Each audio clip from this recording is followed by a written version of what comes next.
No, it's me. I forgot to pull myself up again. Guys, my voice mostly survived.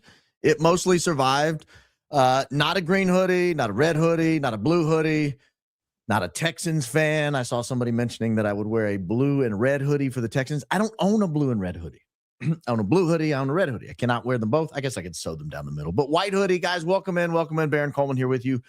Now on a more full-time schedule. Good evening to our grumblers. I forgot to say good evening to you guys yesterday. I pull you up on this screen and I can watch your comments roll in. I don't know if they're behind, but they're still guessing hoodie colors. So, man, they're a little behind. It's not white. It's not gray. It's like what's somebody call it? A Nehru or something? I'm not sure what that is, but here it is. Here it is. Yes, grumblers. I think you're behind. All right, I've got the microphone so high, it's blowing me out. I don't know if I can get it any higher. If it clips, let me know. Because I keep cranking it up at your request. I can get it all up in my mouth if you need. But anyway, all right, guys, we got a big show tonight. I cut more than half of the opening out. I guess I'll do it next time. Next time I do a show, I don't think it'll be tomorrow, probably Wednesday. I'll do the rest of what I was going to do for the opening at that time because it just got too long. It was over 30 minutes. And I thought nobody wants to hear me ramble for 30 minutes. So I cut half of it out. I found a good stopping point and I figured, you know what? E-Crew. That's it. Don't forget to hit the like button. Don't forget to subscribe to the program. YouTube, for whatever reason, because they don't have actual humans, everything's run algorithmically. So if you hit the like button, if you subscribe, if you share the broadcast with somebody and they click and like, if they click and watch, then it gets out into the ether, and it helps the reach of the program. It really does. Helps the program grow. Helps the program stay on air. So welcome in. Okay, we've got a lot to cover. I don't want to take a ton of time on an intro. I did come in 1 minute early. Someone in the comments said, "Can we come in early?" Yeah, 1 minute. You get 1 minute early. I used to go at 7 every night, 7 Central. Then I started doing 6 because people said, "Oh, it's so late in Europe. Oh, we're in Europe and it's so late." And so I started going a little earlier. Tonight I couldn't make it earlier, so I had to do it. Back at 7 o'clock, back at my normal time. So that's what you get. Okay, I want to do the opening. I want you to understand that I will finish the opening tomorrow or Wednesday, whenever it is. But I think it's a really good stopping point. It is one of my favorite openings. It's one I've been wanting to do for a while. I haven't had the right time to bring it in. I finally had the right story to cover. So I thought, all right, now's the time to bring it in. And when I got done writing today, it was so long, it was ludicrous. So we'll get that under control. But welcome in again, like, subscribe, all that good stuff. Click notifications, and away you will be going. If you want to join the members page, maybe I'll do a quick member live tomorrow afternoon. Just like, 15, 20, 30 minutes. I'm not going to make it hours and hours, but if you want to do that, you're more than welcome to join us on the member side. I don't want to do little 15 and 30 minute just rambling hits because they don't get the reach. And then YouTube says, "Oh, people don't like his podcast anymore." And so they quit distributing it. So I've got to make the show, the 2 or 3 hour daily podcast, I've got to make that the thing that YouTube pushes out. All right. Let me get to the opening statement. Here we go. The Defense Advanced Research Projects Agency, it's known as DARPA, was established in 1958. It was a response to the Soviet Union's Sputnik launch. It's beyond dispute that DARPA has long been at the forefront of cutting-edge military and technological innovation in the United States. DARPA's mission is to develop breakthrough technologies for national security, often pushing the boundaries of what is scientifically possible. From the origins of the internet to stealth aircraft to GPS, DARPA's projects have shaped modern life in profound ways.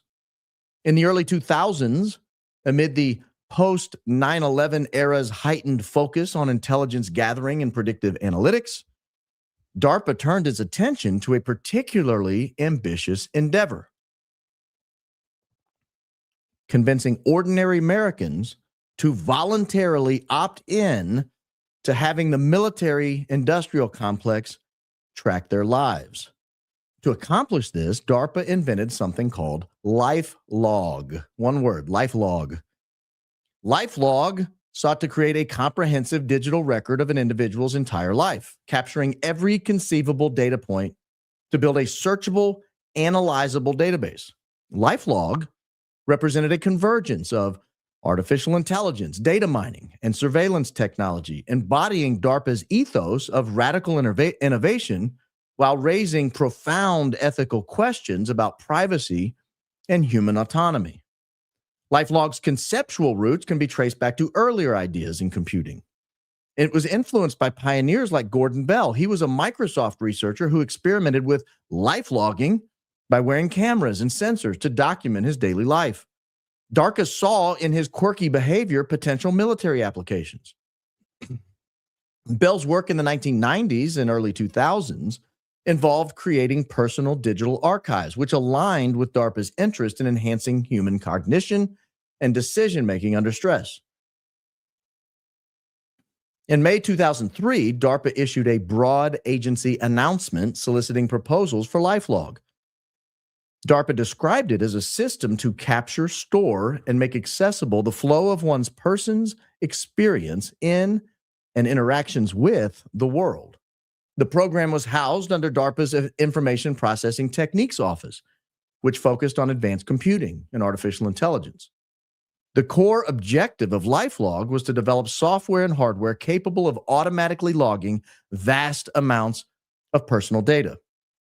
This included geospatial locations via GPS, communications from emails, phone calls, and texts, media consumption in the form of web browsing and TV viewing, financial transactions, even biomedical signals like heart rate or stress levels from wearable sensors. The system would use algorithms to organize this data into a coherent narrative. It would identify patterns, predict future behaviors, and provide contextual insights. For military users, such as commanders and intelligence analysts, LifeLog could serve as an augmented memory tool, reducing cognitive overload in high-stakes environments. Imagine a soldier in the field recalling every detail of a mission briefing, or predicting enemy movements based on historical patterns. LifeLog aimed to make this a reality. Technologically, LifeLog drew on emerging fields like machine learning, natural language processing, and sensor fusion. Developers were encouraged to integrate off-the-shelf hardware like PDAs, cameras, and microphones. Keep in mind, this was in the early 2000s. Those were a thing. These had sophisticated algorithms to process and index the data. The program envisioned a cognitive computing framework where the system would learn from the user's experiences, much like an intelligent assistant. DARPA allocated an initial budget in the tens of millions of dollars. The wild spending spree on this technology attracted interest from academia, defense contractors, and technology providers. Early demonstrations involved prototypes that captured audio, video, and location data with software to tag and search entries. The project's scope was massive. It involved handling petabytes of data per individual, requiring breakthroughs in storage, compression, and computation. Despite its innovative promise, LifeLog quickly attracted scrutiny. Privacy advocates and civil liberties groups, still reeling from revelations about DARPA's Total Information Awareness Program, later renamed Terrorism Information Awareness, saw LifeLog as another step towards a complete surveillance state. TIA, the Terrorism Information Awareness System, led by Admiral John Poindexter, aimed to mine vast databases for terrorism patterns and was defunded by Congress in 2003 among fears of mass domestic spying. Although DARPA insisted LifeLog was distinct and focused on consensual individual-level logging and not population-wide surveillance, critics argued the technologies could easily be repurposed. Media outlets like the New York Times highlighted the dystopian potential. A government-funded tool that could track a person's entire existence, raising Orwellian concerns about abuse. DARPA spokesperson Jan Walker emphasized that participation would be voluntary, but this did little to quell the fears of skeptical public in a post-Patriot Act America. Development progressed through 2003, with DARPA reviewing proposals and funding initial research. However, by early 2004, the program was facing mounting pressure. Budget reallocations within DARPA, combined with broader backlash against surveillance initiatives, sealed LifeLog's fate. On February 4th, 2004, DARPA canceled LifeLog. It cited a change in priorities. The agency provided no explanation. Insiders pointed to privacy concerns and political toxicity. And that was the end of the government's attempt to develop a program that invited the public to voluntarily sign up to have their entire lives documented. Or was it? Remarkably, this shutdown coincided with the exact date of the launch of a seemingly unrelated platform, Facebook. On the very same day that LifeLog was shut down by DARPA, February 4th, 2004, a Harvard sophomore named Mark Zuckerberg debuted thefacebook.com. This was a social networking site initially limited to Harvard students. What began as a college directory exploded into a global phenomenon, amassing billions of users and collecting unprecedented volumes of personal data, photos, relationships, locations, interests, interactions. This temporal coincidence has fueled persistent speculation about a deeper connection between LifeLog and Facebook. It's not hard to see the eerie parallels between LifeLog and Facebook. Both systems revolve around a comprehensive data logging to map human experiences and behaviors. LifeLog's goal of a searchable life database mirrors Facebook's evolution into a platform that timelines users' lives, predicts preferences via algorithms, and enables behavioral targeting. It's almost as if DARPA didn't truly abandon LifeLog at all. Rather, it looks a lot like they outsourced it to the private sector where constitutional restrictions on government surveillance don't apply, at least not as stringently. Facebook's early funding came from investors like Peter Thiel, the co-founder of the global tracking company Palantir. A CIA-backed data analytics firm was Facebook's first outside investor. Facebook's business model of harvesting user data for tracking purposes effectively achieves what LifeLog proposed, a voluntary, crowdsourced surveillance network. In essence, Facebook can be seen as the commercial incarnation of LifeLog's vision. While DARPA's program was curtailed by public oversight, Facebook operates in a regulatory gray area. It amasses data on a scale LifeLog could only dream of. Facebook, at present, has over 3 billion users in countries all over the world. It uses AI to analyze patterns in all ways that predict elections, influence opinions, and even detect mental health issues, all of which were outlined in LifeLog's predictive ambitions. This evolution raises uncomfortable questions about much of the technological development over the past couple of decades and the role of the United States federal government in playing the role the United States government is playing in outsourcing that growth to targeted companies. The core technology behind Google, for example, guys, I'm sorry, I have so many typos in this thing. I'm trying to read at the same time. I type so fast that I get typos. I do apologize. The core technology behind Google, for example, allegedly was created by founders Sergey Brin and Larry Page at Stanford University in the mid-1990s. Their original project was called PageRank. PageRank was the name of their algorithm. It ranked web pages by analyzing links. PageRank was primarily supported by a multi-million-dollar grant from the Digital Libraries Initiative, which was aimed at building searchable digital collections over the internet. The Digital Libraries Initiative is, as you guessed it, a DARPA project. Digital Libraries Initiative is a DARPA project in concert with the federally funded National Science Foundation and NASA. This federal funding from DARPA provided computational resources and paid for their time, leading to the prototype search engine that became Google in 1998. A lesser known but documented aspect involves indirect intelligence community ties.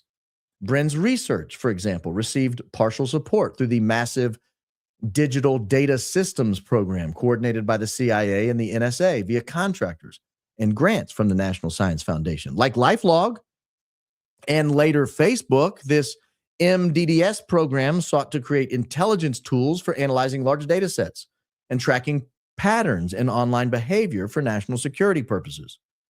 Sergey Brin reportedly briefed intelligence representatives periodically on progress. In 2003, the CIA's venture capital arm, known as In-Q-Tel, funded a small mapping startup known as Keyhole. Google later acquired Keyhole the next year in 2004, transforming it into Google Earth. The CIA's In-Q-Tel representatives actually joined Google for a short time after the acquisition. The pattern can be found repeating over and over in what looks like the private sector. Private companies with massive amounts of control over our lives getting their start or getting a significant boost to their start from government intelligence communities. Amazon, for example, it may have started in Jeff Bezos' garage, but it's probably no coincidence that Jeff Bezos' grandfather worked for ARPA, which later became DARPA. He didn't just work for ARPA, he actually helped found ARPA back in 1958. Amazon might not have been directly founded by DARPA, but I'm sure the family relationship with one of DARPA's key founders didn't hurt the cause. The CIA made Amazon the largest cloud computing company on earth with a $600 million windfall to provide cloud storage and computing services for the CIA. DARPA itself almost immediately began migrating its workloads to Amazon's cloud service shortly after the deal with the CIA. DARPA's also funded other Jeff Bezos programs like Blue Origin, his space company. It should be noted that all of these companies, Facebook, Google, and Amazon, are able to exist at all because of DARPA's work creating the internet itself. And sometime soon, this is the second half I'm not getting to tonight, sometime soon, I want to take a look at a subject I've been digging around in over the last few weeks. We all know Charlie Kirk was neutralized at Utah Valley University, and we've since learned just how embedded the intelligence community is at Utah Valley University. Very early on, a connection was made also between the intelligence community at Utah State University. That's the university where Tyler Robinson attended for one semester before withdrawing. I don't believe we'll have time to get into that tonight, but we'll probably look at it later this week or at a show coming up very soon. Tonight, I want to take a look at something Candace Owens said in her podcast earlier this evening. It was quick. It was quick. It was one line she threw out. And I want to pull it up and I want to play it. One line. And I don't even know if she caught what she said, but I caught it. And she said she sent Andrew Kolvet a text about a dream she had where Charlie said something happened to his left. We've talked on this show at length about things that happened to Charlie's left. I didn't know until this evening she had that dream or sent that text, so we'll review it tonight and connect a few dots. But first, I want to take a look at Tyler Bowyer's detailed statements on a wide range of issues, including whether he believes the Fed slop narrative, whether he's a sexual deviant, whether TPUSA is a human trafficking organization, whether there are millions of dollars being embezzled, his thoughts on Erica Kirk as CEO and as mother in the wake of Charlie Kirk's death, and more. He gave a wide-ranging interview that aired this afternoon, and that is why I am an hour late, because I was watching it, eagerly anticipating perhaps shifting at the last second to cover that. And I am going to do that tonight because I think it's incredible, the breadth of what he covered. But I think it's more important, even more important than what he did say, is what he did not say. There were a number of questions, and I will get to them at the end. I will get to all of these questions at the end. I counted 11 topics he did not get questioned on. 11. The reality is it's probably 111 that I would have rather had him talk about than what he did talk about. So we'll examine a little bit of what he did talk about. He rambled, he filibustered, but we'll get to it. Well, I'm not going to be rude. The man spoke, and if I'm going to criticize what he didn't say, I at least have to show what he did say. So let me get with this. He was on a podcast called Latter Daily Saints. It's a Mormon podcast, I'm assuming based out west somewhere, Arizona, Utah, Idaho. Those seem to be heavily populated Mormon states. We're huge in Arizona, so I'm assuming we have some Mormons in the audience now. Maybe you guys, because I have one question that I was not aware of at all. And I have one question I've got to ask towards the end of this interview. He drops this random line about something on his Mormon mission in Russia. And I thought, wait, what did he say? I had to rewind it like 4 times. He said it so fast. And so if there are Mormons in the audience, I might call on you to help me out. Or if there are Mormon experts, I might call on you to help me out. But first, I want to get right into it because this is a wide-ranging interview. So I have several clips queued up, like 9 different clips I want to get to. 9 different clips I want to get to. So I have to kind of move pretty quickly to get through all these. I am going to because they are all pretty boring. I'm going to up the playback speed to 1 1/4. That should save us a little bit of time. So this first question, he is asked essentially, do you believe the Fed slop narrative relative to Charlie Kirk's passing? This is an interesting answer. It comes out of the gate in the first few minutes of the podcast. Get into it. Candace, she's explained from the beginning that one of her motivations in, diving so deeply on this is because she personally doesn't trust the FBI narrative that's currently out there, that Tyler Robinson was a lone conspirator, that it was, motivated by leftist ideologies and stuff, and that he used the Mauser 30-06 and acted alone and stuff like that. And so I'm curious, like, not just from like the Turning Point standard, but like from you, do you feel that the current narrative of what the Federal Bureau of Investigation has come out with, do you feel confident that they are on the right track with that? Yeah, I mean, keep in mind that this is a state level investigation. So local authorities are the ones that are running point on this murder investigation. And so I want to first start off by saying that anything that I've seen where people are, trying to ignite, I think, the internet to be upset about how this is going, quote unquote, I'll use air quotes, how this is going, are people who are, questioning usually the federal government, which, again, I totally empathize with. We at Turning Point, we run an organization where we say, hey, the government is questionable. There's a lot of things that are not to be trusted. And, coming out of 4 years to Joe Biden. All right. I wanted to play this for a particular reason, because I wanted you to get a feel for what I had to suffer through for 2 hours.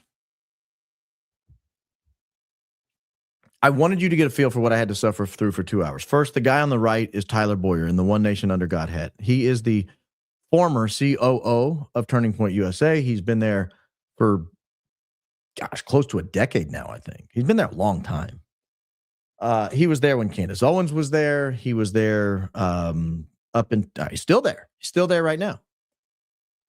He and Candace Owens Candace has had some issues with him. But I wanted to play this because I'm a big fan, and it might be the lawyer in me. It might be the way I prep people to answer questions. It might be the way I prefer to answer questions. And I'm sure my friends and family get frustrated when I ask questions and demand if I ask you a yes/no question, I will give you time to explain it, but I need the yes or no up front.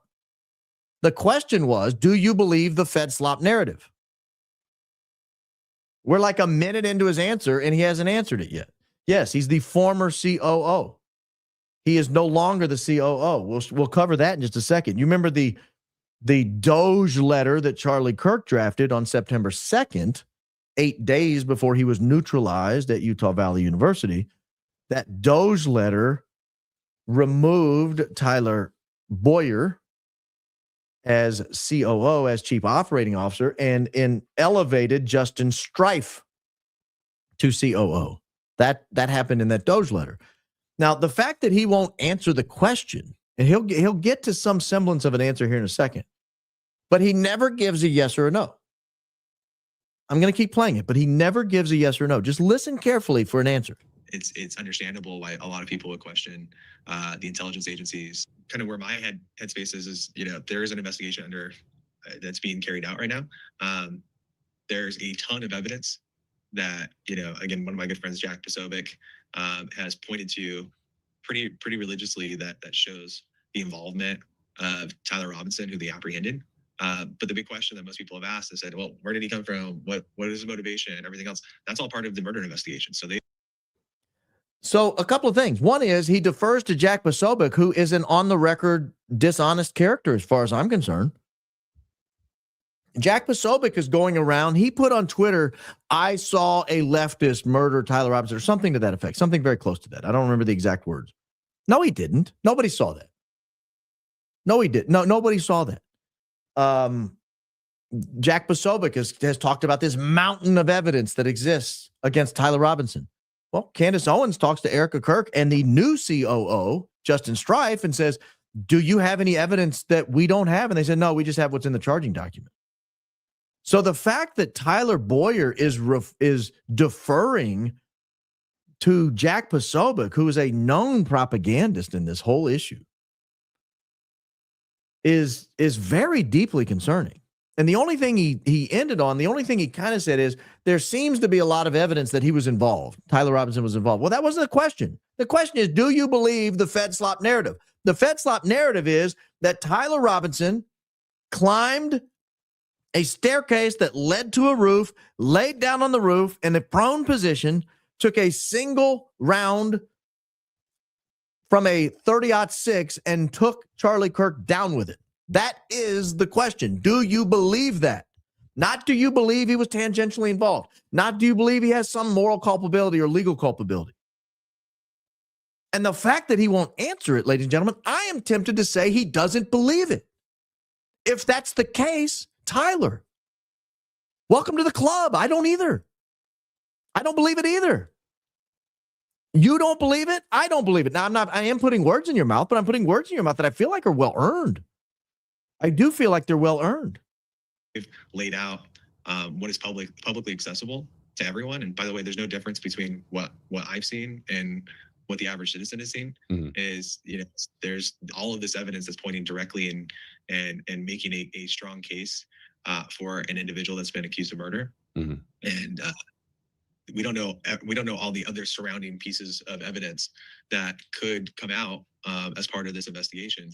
And those are going to be relayed over the course of the next number of months ahead that best put authorities in the position to go after the other proper suspects. And yes or no? Do you believe that Tyler Robinson laid on the roof and took a shot? I mean, it's honestly, Andrew, not Andrew. I apologize, Andrew. I know you're a fan of the program. Tyler, I think you're a fan of the program too. You said a couple things that made me think you watch, or at least have seen clips. So welcome in at TPUSA. Welcome in. I am going to give you guys a little bit of a hard time tonight, but I think I will be fair. And let me say right off the bat, we're only one question in. I can't listen to you filibuster any longer, though. I will never get through it if I have to play you filibustering every question all night. But I will say this. I have personally called on TPUSA to be more transparent, to be more open, to answer questions more appropriately. I have personally called on you guys to do this. And I think this interview was an attempt to do that. I say attempt because I don't think it was very successful, but that doesn't mean you don't get better with reps.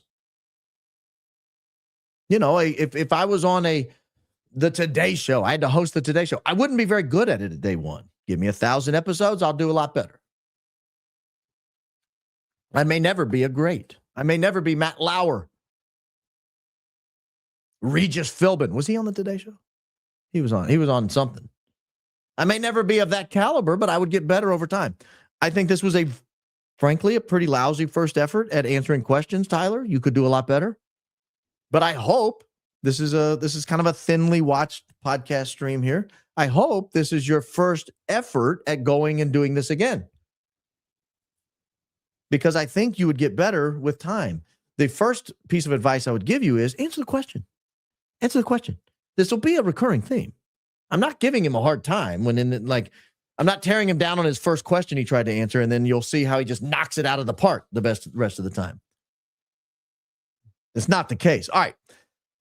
Question remains on, believe it or not, we're like 3 minutes past where I just left, but the question remains, do you believe the Fed slop narrative? The guy at the top left, the host, I can't remember his name, I get the feeling he doesn't believe it. Sorry, did not mean to hit the microphone with the notes. I get the feeling he doesn't believe it. In fact, He says as much later. The guy in the bottom left, I don't know what he believes because he only says like 3 sentences the whole podcast. If you recognize the guy at the bottom left, we have featured him before on this very program. He was the guy who got locked in the office from the school counselor. And they were telling him he was in danger and going to be killed because he was a witness to the Charlie Kirk shooting. You remember that guy? That's him. That's him on the bottom left. Apparently, he's so terrified from that experience, he doesn't speak because he says almost nothing the entire program. But let me continue here, or we'll never get through this. This is about the ballistics and the guns. Do they believe the ballistic possibility that a 30-06 might have taken down Charlie Kirk? To the host's credit, although I am a little critical of him, and I'll be more critical at the end, that he did not ask very many good questions, this one actually is pretty good. And the 30-06 that was allegedly used in the committing of the crime. Have you looked much into that? Does that sit right with you? Do you know much about ballistics and guns and stuff like that? Yeah, unfortunately, I mean, I personally have some of my own thoughts around it. With all of that, what I can say is that, and I want to put this into perspective for anyone that's listening, especially in Utah. I mean, this is quite literally, and again, it pains us to talk about this, but this is one of the most photographed, most videoed murders in American history. I mean, Tyler, he asked you a question. Do you believe the 30-06 took him down? That's it. It's a yes/no question. Do you believe it? He even started to answer. He said, I have my personal thoughts on it. Well, yeah, no doo-doo, Sherlock. That's why we had you on the program, to answer questions. We specifically want to know what your personal opinions are. I mean, that's the whole question was, do you believe it? In your opinion. That was the whole question. As much. So to put that into perspective, this isn't like a situation where there were no cameras around. There were more cameras in the vicinity. There were so many individuals that were recording in real time. All of that has been compiled and utilized in the apprehension of the murder suspect. And so for people, what does that have to do with the caliber of the weapon and whether or not it's possible that a 30-06 stopped in the middle of his neck? What does that have to do with it? Here's what I think it has to do with it. And this is why I think he's not answering it. I'm going to put words in his mouth here. I don't think he believes it. In fact, I don't think he believes it because I think, in my opinion, I believe he knows it's not true, which is why he's deferring to all the other witnesses. Oh, it's one of the most photographed things of all time. Well, that's great. Do you believe a 30? I mean, I hate to harp on a host, but why didn't you ask him a follow-up? Like, hey, I asked you a question, you didn't answer. Do you believe it? Do you believe it? Like, I asked you if you believed it. You told me you had an opinion. What is that opinion? Do you believe it? They're appealing to the many other videos because that was the plan all along. You guys asked, why did they do this in public? You're seeing why they did this in public. So that they could sell the gunshot narrative, blame the 3,000 people there for thinking it was a gunshot, and have them run and start to multiply like fishes and loaves. Multiply the story over and over and over. Now, let's get to the good stuff. Tyler, Mr. Bowyer, are you in fact a sexual deviant? I mean, I'll give the host credit. I would have trouble asking this one. I hope there was a pre-interview. I really genuinely hope there was a pre-interview, and he knew this was coming.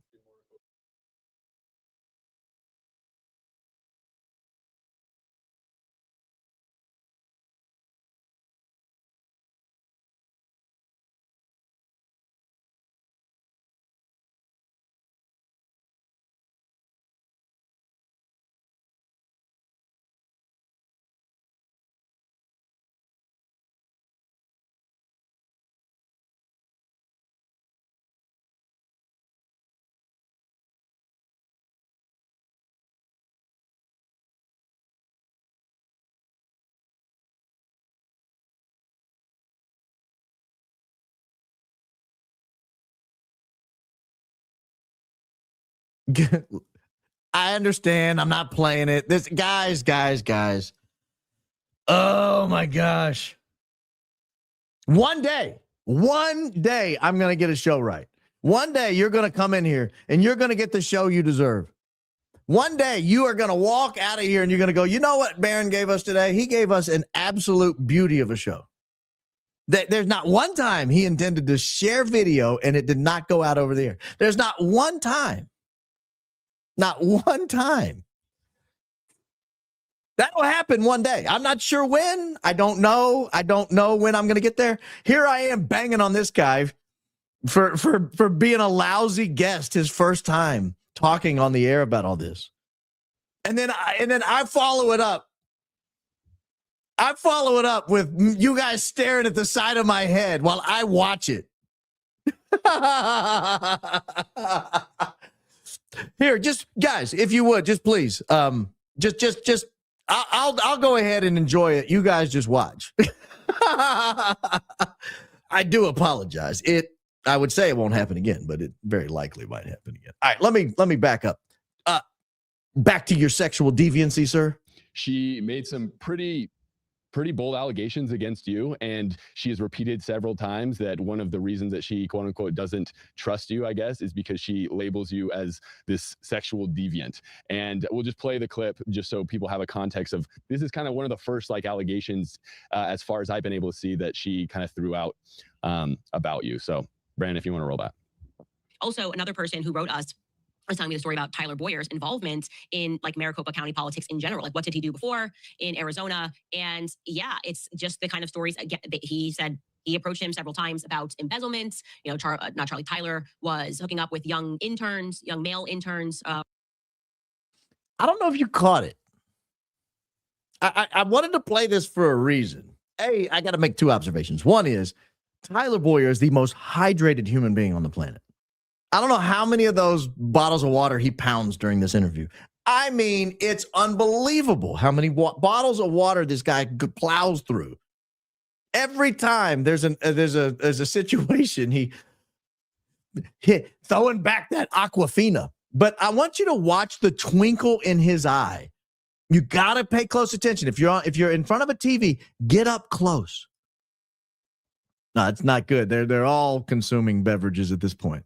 Not the best face he's ever been paused on. But I want you to watch, because when she says, don't just listen to her. Don't watch her. Watch him. Watch Tyler Bowyer, the guy in the middle. When she says young male interns, see if there's not a little twinkle in his eye, like, ooh. You know, like someone's on a diet, right? And they know they're not getting a Twinkie. But when you say Twinkies, they go, ooh. Like it has an effect on them. I swear I saw that when she said young male interns. Like thoughts went just swimming through his brain and he couldn't help himself. He's like, ooh. He had a moment. Just watch it again. You got to see it. It's his left eye. Watch the twinkle. Embezzlement. You know, not Charlie, Tyler was hooking up with young male interns, or young. Did you see the twinkle? It was there. Young interns, young male interns, twinkle. One more time. I'm having too much fun with this. I will move on after this, but you gotta see it. Left eye when when she says young interns, but young male interns.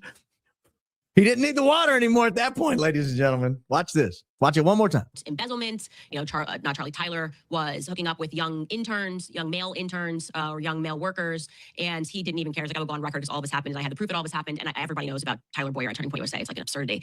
But this is the person that is putting people into places of power at Turning Point USA.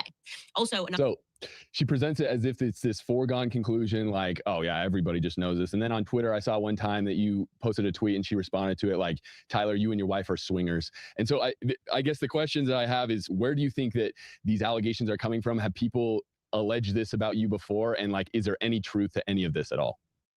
Now, let me give the host props. That's a very legitimate question. Now, he didn't call him out on the twinkling of the eye. I would have had trouble holding that back. I'd be like, whoa. Stop the tape. Tyler, why are your eyes twinkling? Why are your eyes twinkling when they say young male interns? But I'll be honest, it was a legitimate question. While they were talking, I went and got my introduction to Logic book. That was a real low Joe move there, playing the clip without sharing it with you guys. So I'm gonna tidy up a little bit. I gotta tighten up. This is unacceptable. You guys expect a high IQ outfit. All right, let me get it to his answer, because would you believe it that he doesn't just come right out and answer the question? Just wait for this filibuster. It's amazing. So there is, straight off the bat. Yeah. Hey, you've been accused of being a sexual deviant and having your way with young male interns. What say you? Well, what had happened was, he's even looking like he's at a smoky bar there, like his eyes don't open all the way. Anyway, I thought that was a funny. I thought that was a funny opening. I don't think he was expecting quite the hammer of a question, but here we go. Candace has said this numerous times, and this has come from, and I'll kind of explain this hopefully to your audience so people understand it. Hold on, I got to run a clock on him. But how long has it taken him to say no? I don't have my way with young male interns at the office. I got to go back and get the exact timestamp. So apologize for playing it again. Think that these allegations are coming from? Have people alleged this about you before? And like, is there any truth to any of this at all? It's at 21:17 where he's thrown the question. By 21:19, I would give him 2 seconds. By 21:19, I would have said, hell no, there's no truth to this. Like, no, absolutely not. Zero truth. Next question. So let's, I got to write it down. I don't want to miss the time. 21:17. All right, let's see when he finally gets around to answering it. Let's hear him stammer. Let's hear him filibuster.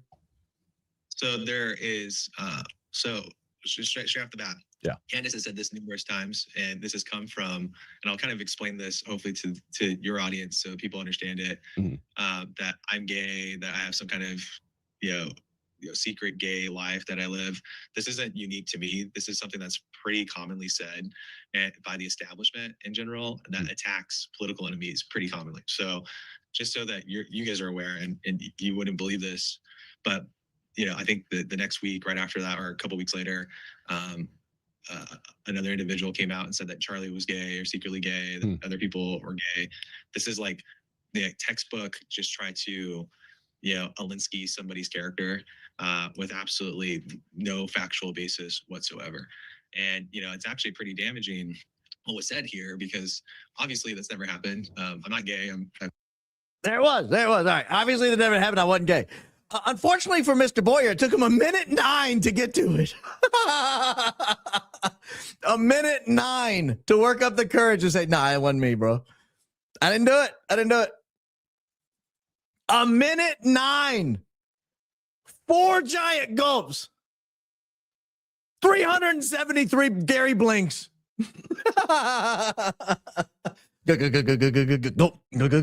Go. I believe you, Tyler.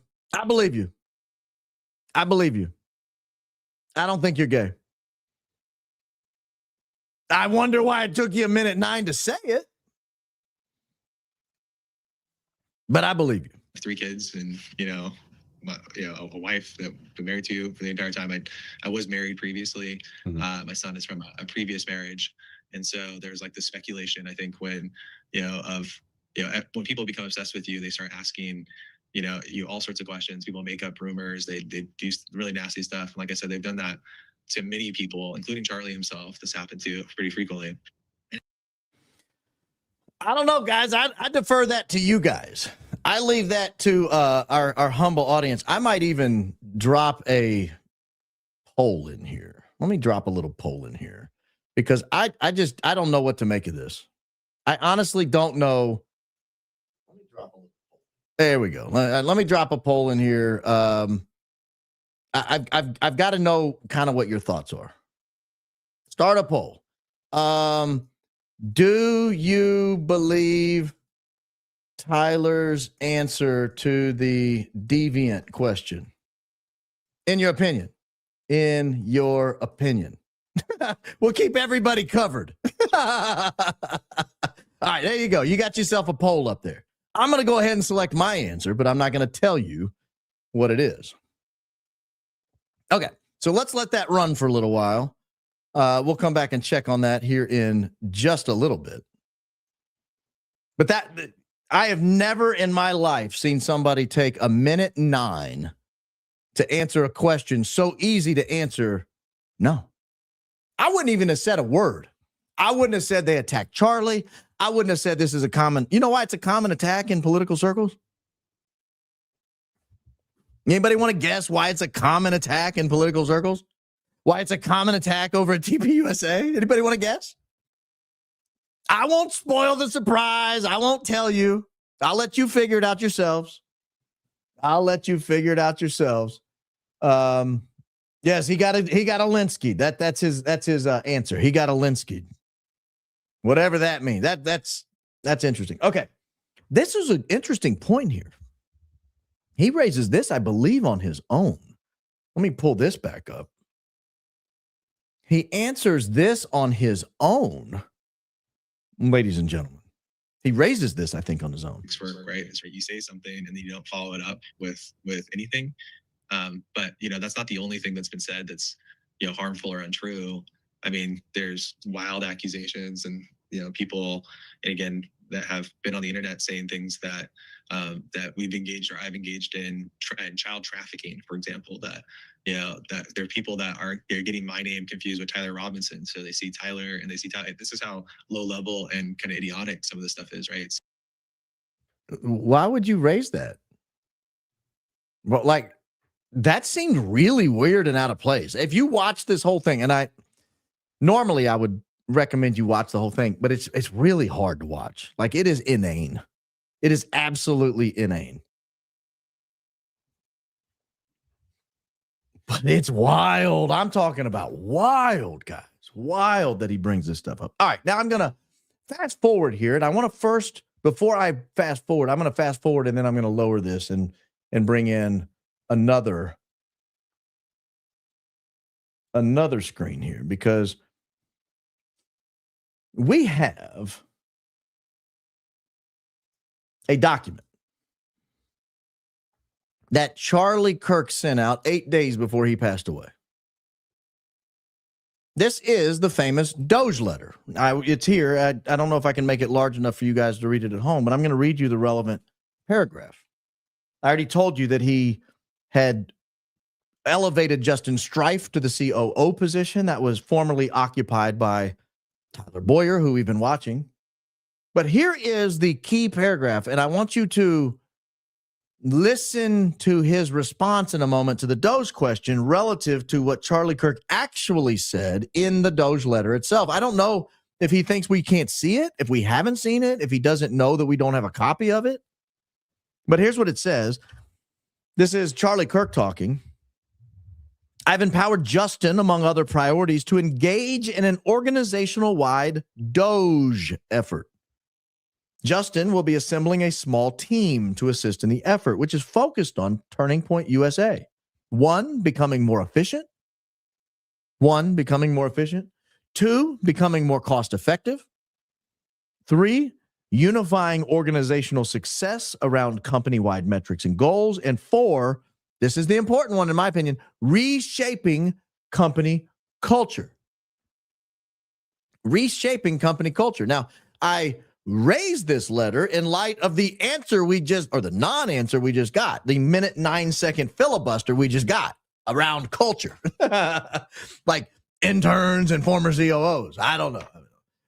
So let's go back to Mr. Bowyer. Let's hear his answer on what it was Charlie really intended when he was talking about Doge. Don't read his silly word. Don't look at what Charlie actually wanted to accomplish. Let's just focus on Tyler's version of the story. Thank you for explaining that. And I guess this kind of leads into, everyone saw that internal memo that was sent out by Charlie on September 2nd, talking about the new COO of Turning Point USA, Justin, and that he was instigating this initiative to do a Doge style audit to be more financially efficient and to kind of root out wasted costs and stuff like that.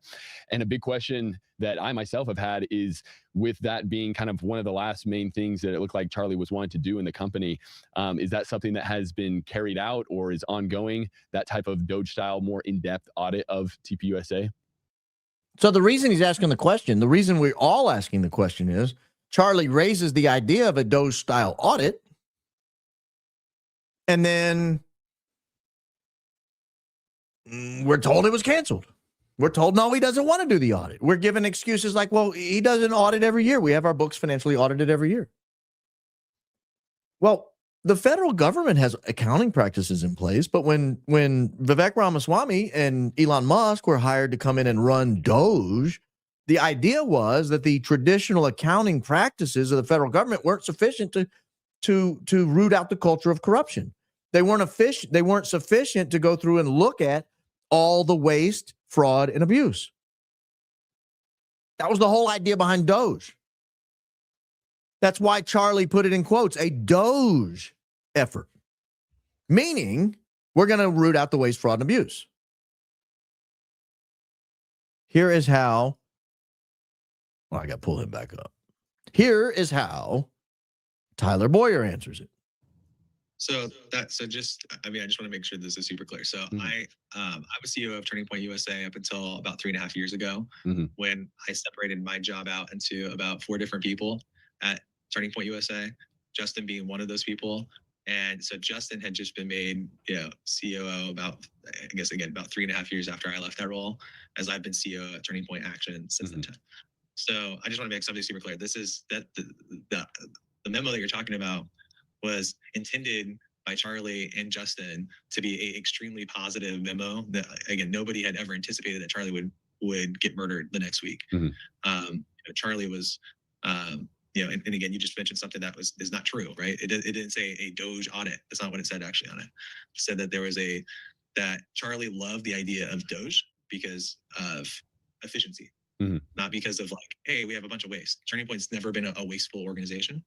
We've never. I think if he thought that was going to go public everywhere, and would have been cast in a light, if that Charlie would have been cast in a light that he was being wasteful and that his organization was being wasteful, he'd be extremely offended by that. He would be on your podcast right now, being like, "You are stupid to think that I was running an organization that was wasteful and that I was trying to Doge myself." Like, if the organization wasn't wasteful, what efficiency is he trying to find?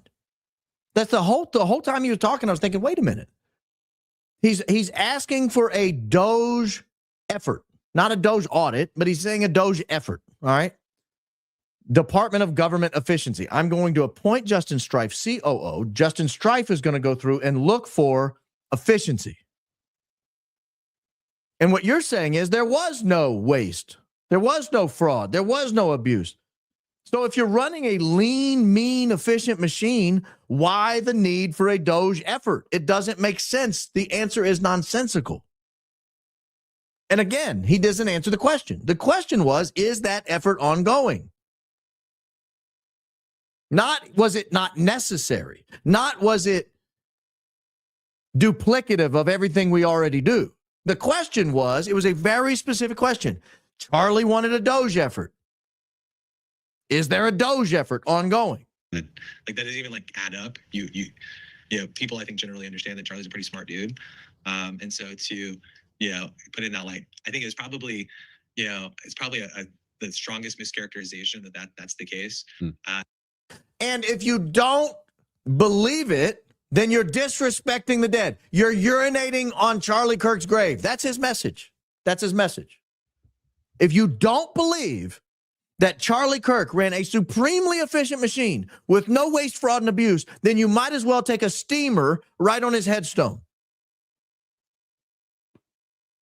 Like, what kind of answer is that? Why did he send the letter? If his operation was that smooth, that efficient, why bother sending the letter? He still has not answered, by the way. We are now at 1 minute and 50 seconds since the question was put to him, and he's not yet answered. Is the effort underway? He was obsessed with the concept of Doge from the standpoint of efficiency. Yeah. And what you have to look at and understand about Turning Point and our entire history is that we line up with a school calendar. So our fiscal calendar lines up with an academic calendar, which ends. So our fiscal calendar ends in June, and our new fiscal calendar starts in July. So every year that I've known Charlie, first off, we hold our own internal audits every year. You have to, as an organization of our size, when you're reporting to the IRS. So every single one of the Turning Point organizations has to audit ourselves. That's not like Nancy we have a large organization. You have to get into the weeds on everything, every individual thing. Charlie signed off on every single one of those audits every year. His interest in Doge and the concept of Doge was the efficiency part, which is that every year that we come out of those audits and everything else, that first semester, if you will, because that's how we think internally. I'm not going to dignify this by continuing to play it. I will spoil the surprise. He doesn't answer it. He does not answer it. He does not say whether or not there's a Doge effort underway at TPUSA presently. All he keeps saying is, no, he was just fascinated with efficiency. You know, Charlie, silly Charlie. Charlie was like a 39. We talked about it yesterday. Charlie was a 39.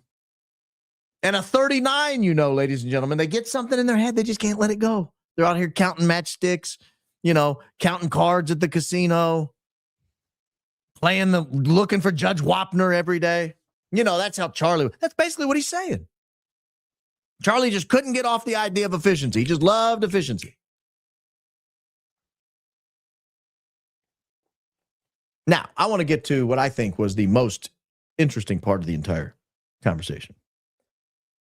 He raises the question, the host raises the question about Erica Kirk's leadership role at TPUSA and whether or not this is consistent. And it sounds to me like the host perhaps agrees with me that it was not consistent at all, not remotely consistent with Erica Kirk's statements before Charlie Kirk passed away. I want you to guess whether or not Tyler actually answers the question. Oh, where are we on our poll? Let me look at my poll real quick. We have 3,493 votes. It is 91% no. Do you believe Tyler's answer to the deviant question, in your opinion? In your opinion, do you believe it? No. We're over 3,500. And it's 91% no. Only 9% of you guys believe it. I'm ending the poll. That was fun. That was fun. Maybe we'll get to another poll down the road.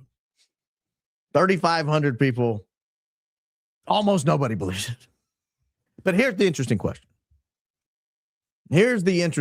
Let's get to his answer. Actually, let's get to the host question because he sets it up really, really nicely. You know, the routes that Turning Point has taken after in terms of leadership and whatnot. There's a clip that you probably have seen, but Brandon, if you want to pull it up there, of Charlie and Erica on the Charlie Kirk show, and they're kind of talking about, you know, women pursuing careers and how to organize priorities and stuff like that. And then seeing, you know, what has kind of happened in the aftermath of Erica taking, you know, position as CEO. I want to roll this clip and then kind of hear your thoughts a little bit more about it.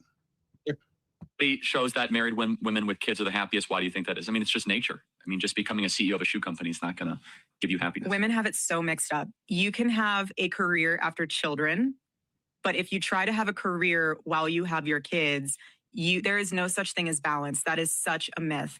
I can't spend half of the day doing one thing. I missed out half of that time with being with the kids. So like, you have to choose where your heart has to be fully with the home. You have to make that decision on your own, but you can always, after your kids are in school or after they're in high school, you can always go back to work. You can always find a way to get back into the workforce. But if you miss those precious first few years, that is so hard to make up because memories are so much more important than an added paycheck. And probably the most awkward moment of the entire interview. I want to pull up. Look at Tyler right now. Look at him. Look at the body language. He can't even look up. He can't even look up. He's been looking up the whole time. Now, he's been sucking down water. He's been filibustering and stammering. He's been refusing to answer for 1:09 if he's a sexual deviant. But when it comes to, hey, is Erica doing the right thing here by running Turning Point USA, you know, relative to her position before Charlie passed away? He can't even look up. Here's his answer. Awesome. So after seeing that and then seeing, you know, so quickly after Charlie's assassination, her being put into the CEO position, can you maybe shed a still not looking up, by the way. little light on, you know, what went into that whole transition process, and is she, you know, really super involved in the day to day, and what was the thinking behind putting her as kind of the new face of Turning Point? Well, look, I'll just address this first by saying, you know, Erica is one of the strongest people. I mean, anyone that's a widow in any circumstance, the scriptures say this, I think just as normal. All right, let's go back one more time and listen to the call of the question. As kind of the new face of Turning Point. Well, look, I'll just address this first by saying, you know, Erica is one of the strongest people. I mean, anyone that's a widow in any circumstance, the scriptures say this, I think just as normal human beings, as men in particular here, is that you should look after widows. Mhm. You should be, we should be, you know, people attacking a widow. And again, it doesn't really matter what's the level of spotlight they have. You know, the broken heart that she has, the pressure, the amount of pressure that just from losing her husband is one thing. I got to ask you a legitimate question.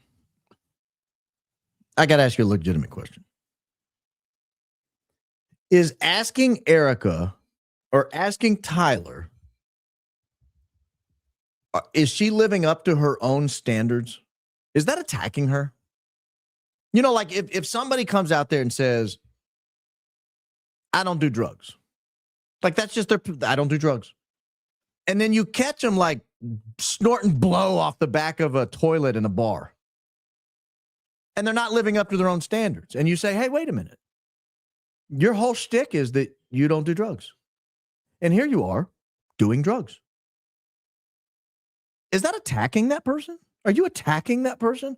Or are you suggesting that you said you live by a certain standard and you're not living up to it? I don't think that's attacking her. I think it's pointing out something very obvious, which is you seem to have a clear-cut position prior to Charlie Kirk's passing, and that was you cannot be an effective mother and have a job that requires you to travel an extensive amount, requires you to be away from home for an extensive amount. Now, I'm not the one saying that. I'm not the one saying that at all. But she did. She did. That's not me attacking her. That's me saying, hey, wait a minute. You said this is a requirement, and now you're not living up to this. Mm-hmm. Charlie, for better or for worse, was the person who repeatedly said, you know, if anything ever happens to me, I'd like to see Erica kind of continue the mission. Has anyone seen evidence of that? I'm sorry, I have something in my mouth, and I know that's disgusting, but my throat is just crushed. And I bought these lemon honey drops off of Amazon because they could be here today. But has anyone heard those words out of Charlie's mouth? I hope Erica takes over if something happens to me. Has anyone seen a memo or an email or a text message from Charlie to that effect? Because they're putting that word in his dead mouth. And I've not seen it. The only words I saw was Charlie sitting there while Erica said, you can't be an effective mother while working at that capacity. That's the only thing I heard. I never heard, you know, that would have been a good time for him to say, well, yeah, that's true, Erica, except if something happens to me, I would like you to take over Turning Point. But other than that, yes, I agree with you wholeheartedly. No, that never happened. To see her do the work that I do. Why? Because, you know, I think, you know, obviously outside of carrying his name, you know, and his heart and the passion that, you know, she understood it better because she spent, you know, outside of probably myself, you know, Erica probably spent more time with Charlie one-on-one than any other person on this planet. And so, you know, in the few short years that they had together as a married couple, but prior to that, they dated extensively through that, and he trusted her fully, 100%. So, I'm not buying this revisionist history. If he truly traveled 300 days a year, how did she spend more time with him than the people he traveled with? Wouldn't Brian Harpole have spent more time with him? Wouldn't Andrew have spent more time with him? Wouldn't Mikey McCoy have spent more time with him? Wouldn't it make sense that they would have a better claim to knowing the reality rather than Erica herself?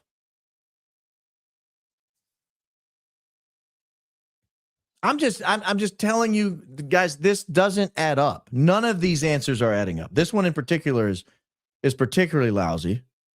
But that's his answer, and he's sticking to it. That's his answer. His answer is no. As a matter of fact,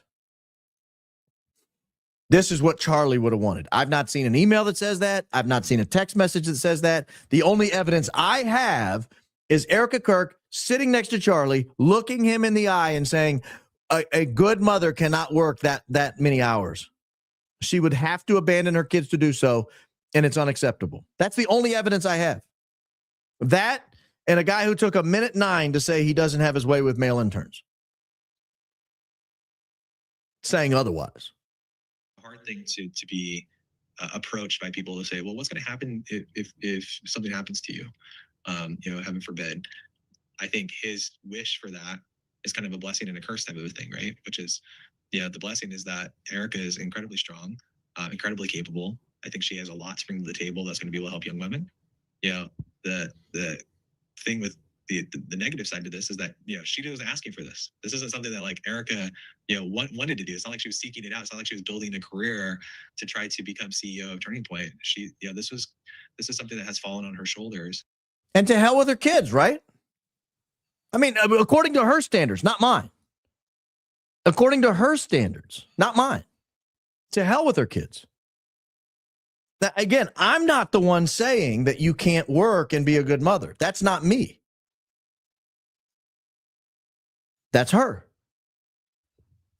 And she's been thrust into this position, and I don't believe for a second Charlie actually wanted her in that position. But let's just say for the sake of argument, she did.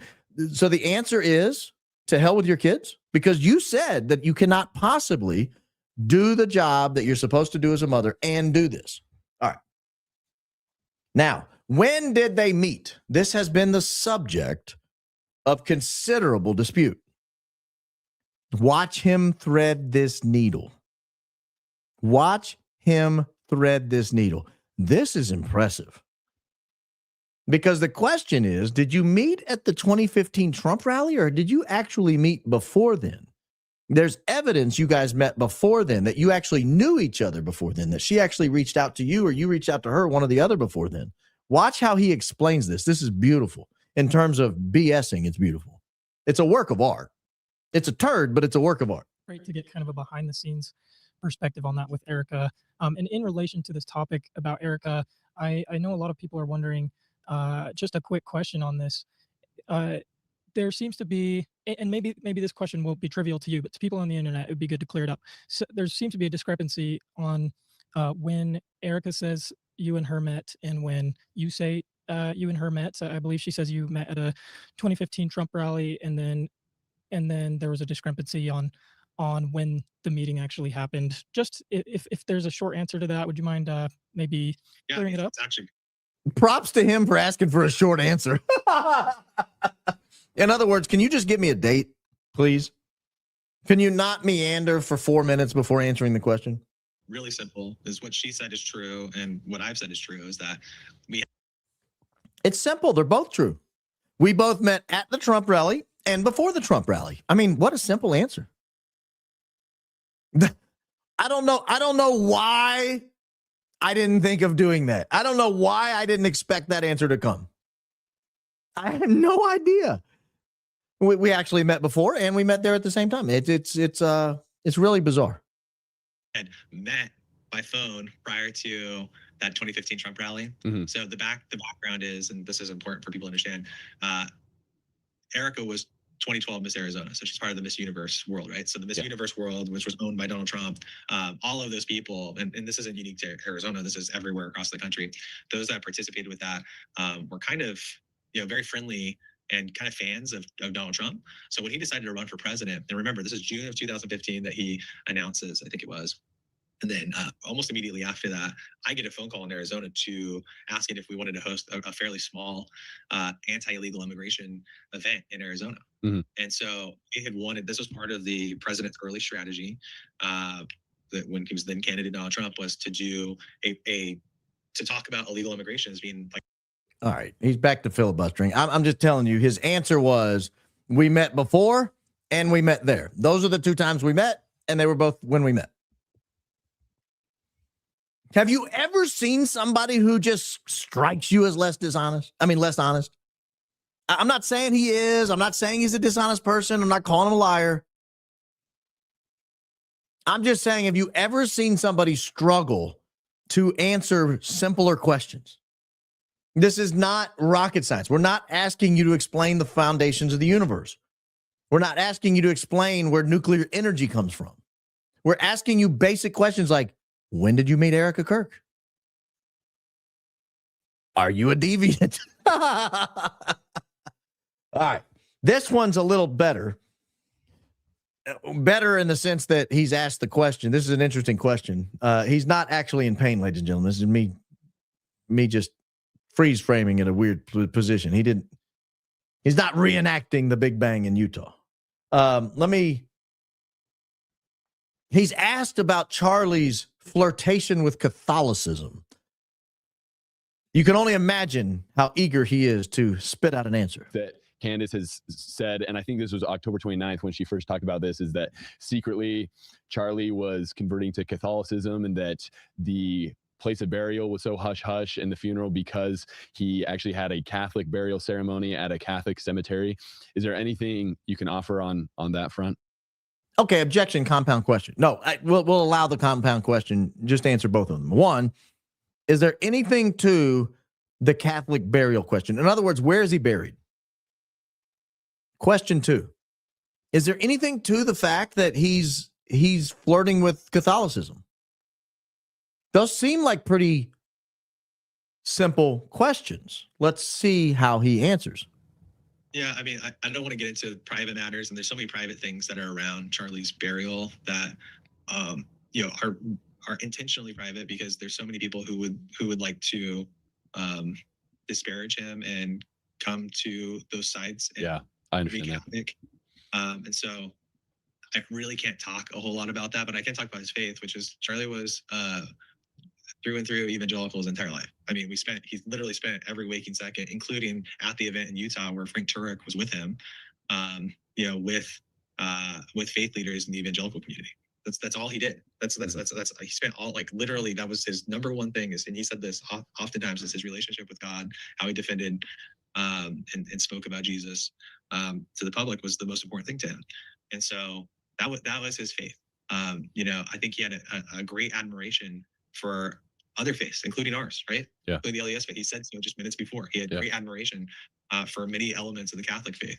And no one has ever suggested otherwise. But I think it's actually pretty disingenuous, again, to truly not be as close to Charlie and to make suggestions about, like, the most important life choices that you could possibly make, whether it's around the love of his life or his faith. Those are, you shouldn't speak ill about the dead. You shouldn't also put words into the mouth of those who have passed. Well, that's a standard you're not upholding. You shouldn't put words into the dead, except for the fact that we want his wife to recant her previous statement about the ability to work this particular job and be a good mother. So we'll put words in the dead's mouth then. The other thing, too, he made an interesting question, a couple of interesting points here. One is he said, like, that would be speaking ill of them. What? Saying he was flirting with the Catholic faith or considering converting, would be speaking ill of him? That's a very interesting point there. That says a lot about maybe why it's being hidden and so hush-hush. Because according to you and those around you, that might be a very negative thing if Charlie Kirk was, in fact, considering becoming Catholic. So that's part one. Part two, the interesting thing he said is, he basically said, yeah, he had great admiration for the Catholic faith, just like he had great admiration for the Mormon faith. I'm not putting words in his mouth. Charlie did say he had great admiration for the Mormon faith or the LDS faith. So great. But that's not the question. The question isn't, was he considering converting to become a member of the LDS faith? The question was he considering becoming a member of the Catholic faith? And so he doesn't answer that. The question, did he get a Catholic funeral? Well, I'm not going to go into private matters. We're not asking where his body is. Now, that's a legitimate question, by the way. Is he in the ground or is he on ice somewhere? I tend to believe he's on ice somewhere, but I don't know. I genuinely don't know. But that's a live issue. That's something that we don't know the answer to. That I think the large general public doesn't know the answer to. I'm not asking for the location of his grave. I'm just asking, did he get a Catholic funeral? Because that's been alleged, and nobody's really answered the question, including you right now are refusing to answer the question. And then this comparison to, well, yeah, he did like the Catholic faith. He liked many elements of the Catholic faith, just like he liked many elements of the LDS faith. Now, here's this, believe it or not, we're only at 122 of this answer. He goes on for another 8 minutes on this issue. I'm not going to play him. I'm going to play one small clip at the end of this 8-minute run. Because at the end of this 8-minute run, he drops something that I am not familiar with. And this is the last clip I'm going to play from this, by the way. If you're getting sick of him, join the club. Join the club. Join the 91% of us who don't want to have to listen to him. Listen to what he says. See if you catch it. It should come up in about, 7 seconds or so. But I'm LDS, so we have a core belief on the gathering Israel. That's kind of a faith driver. Served my mission in Russia, saw a lot of really cool things that I think experiences that most people have never seen. That I think relate to the lost 10 tribes and spending time with that, and that changes your perspective a little bit. I think politically on Israel.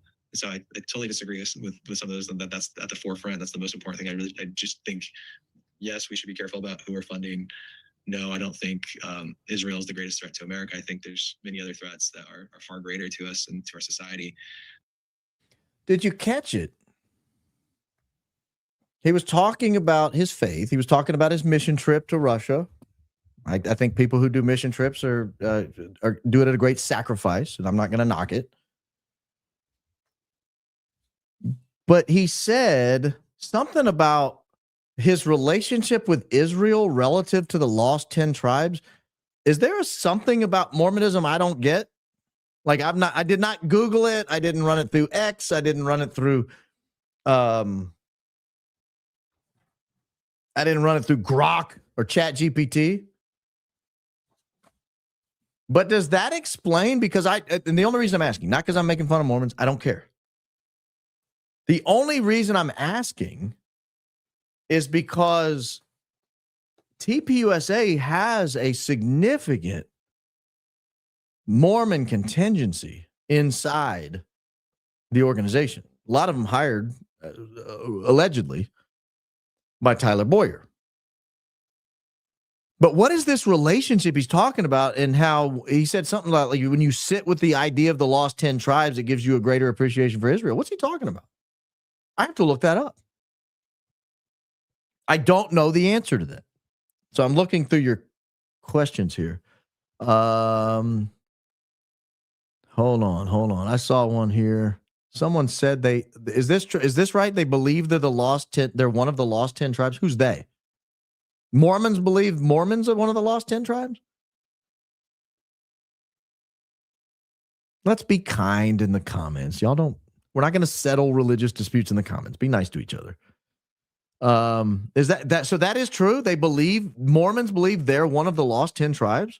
But wouldn't a Mormon come from anything? Like, you could be black, you could be Mexican, you could be Spanish, you could be Ukrainian, you could be Russian, you could be American, Native American. How would that make them one of the lost 10 tribes? And here's the question I have. If Mormons are one of the lost 10 tribes, well, I'm not getting into that. We're not going to solve it here today. I didn't know about it. I jotted it down. I thought, someone in the audience may be Mormon. They might know. Okay, let me get to my biggest issue with this interview. I wrote down, I think, 11 topics he was not asked about. Wrote them down right here. You can see how good my handwriting is. See that? Great handwriting. Number 1, he was not asked about Fort Huachuca. I think it's a live issue. I think it's probably the largest live issue. Mr. Bowyer, was Erica Kirk or anyone else associated with TPUSA or Charlie Kirk at Fort Huachuca the day before he passed away? Why would you not be asked that? You're going to ask the man about his sexual deviancy? That has nothing to do with why Charlie's dead. And you're not going to ask him about Fort Huachuca or Mitch Snow?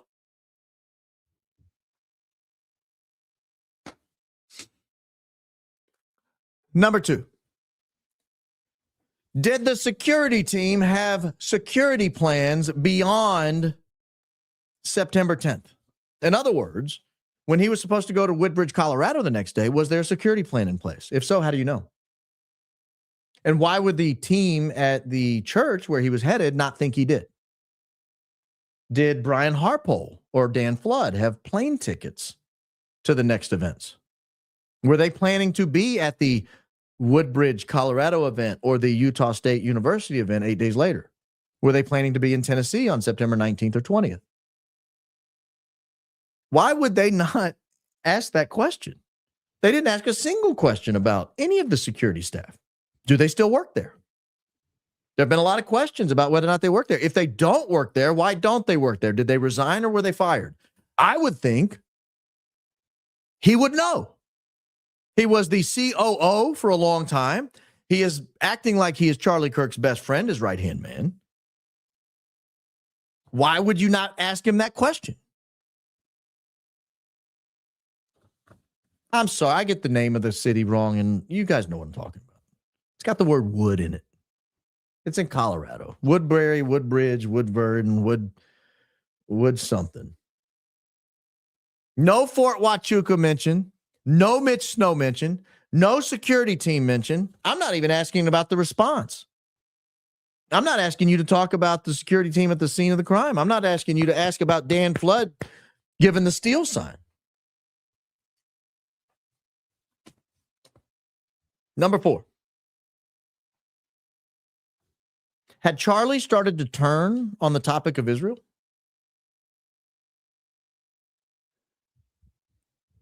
It's a live issue.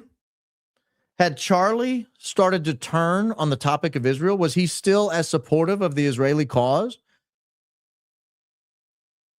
as he had always been? Because there were texts that were released from 2 days before he passed away saying he was left with no choice but to leave the pro-Israel cause. What say you about that, Mr. Bowyer? Why was that not asked? You're asking, again, you're asking if the man has his way with male interns, but we're not going to ask about Charlie's text saying he's going to leave the pro-Israel cause? Didn't get asked about the donors. Were pro-Israel donors a significant portion of the TPUSA funding? If so, why? Seems odd for a Christian-based organization or a free market principle-based organization.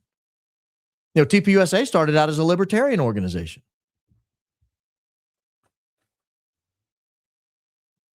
When you guys switched to become a faith-based organization, or when that became the crux of Charlie's presentation, was his Christian faith, was a significant percentage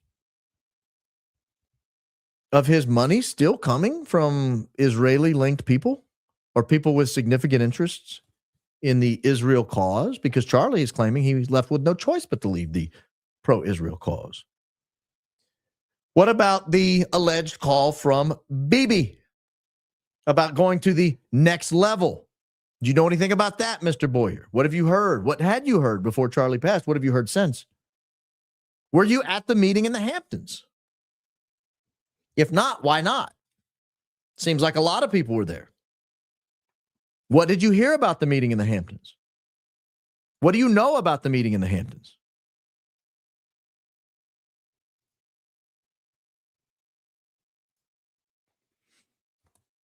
What do you know about Terrell Farnsworth?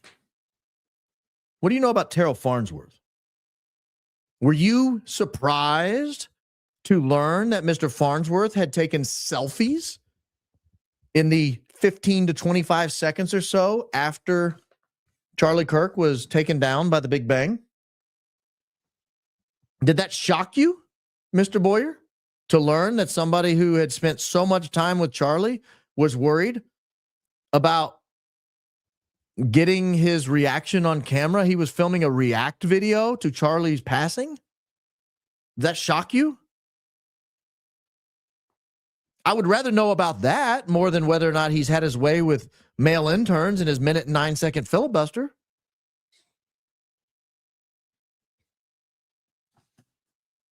What about Hunter Kozak? What do we know about him? Do you know about him? Had you ever heard of him before the event? Hunter Kozak, of course, being the last person who asked him a question, the one that asked him the trans violence question that seemed to be very coincidental with the actual loud bang. What do you know about him? Had you ever heard his name? Did you know that question was coming?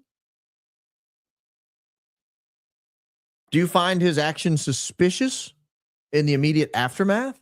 Did you find him appearing, in my opinion, looking as if he might be practicing his reaction? Did you find that weird? Did you find his question a little too coincidental? What about Andrew Kolvet? Andrew Kolvet has been caught in a number of really sticky situations. Do you believe Andrew Kolvet lied when he quoted the doctor about the Superman neck? Do you believe the doctor told him anything about the Superman neck? Do you believe the doctor told him the bullet entered at this and it would have gone out the back and killed 2 elk behind him, but Charlie had a neck of titanium? Have you talked to Andrew Kolvet about that? Do you know if there was a follow-up call to the doctor where the doctor changed his mind and said, no, in fact, it might have been a frangible round? Have you talked to him about that? Did you ask Andrew Kolvet about warnings he might have given to Candace Owens and Tucker Carlson? Did you ask Andrew Kolvet? You work there. You work with Andrew. You see him, I presume. Andrew comes he leaves his Santa Barbara chalet from time to time and ventures to Phoenix, Arizona. Have you ever asked Andrew Kolvet whether he got a text from Charlie saying that he thought someone was trying to kill him or was going to kill him in the near future?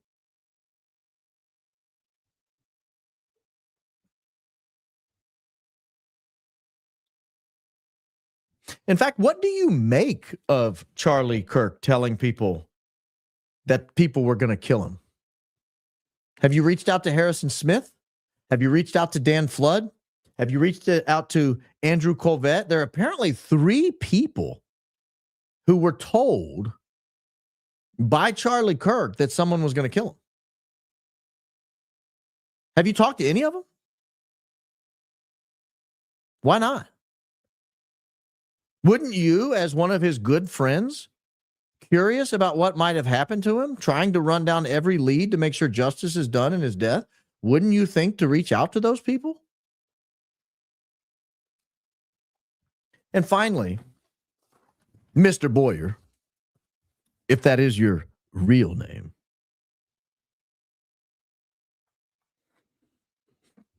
were Charlie Kirk and Erica having any marriage problems? Were they having any marital issues?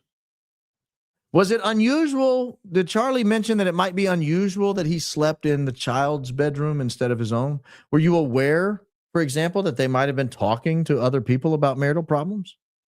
Had he talked to you about that at all? Was word out around the office that they were having marital issues?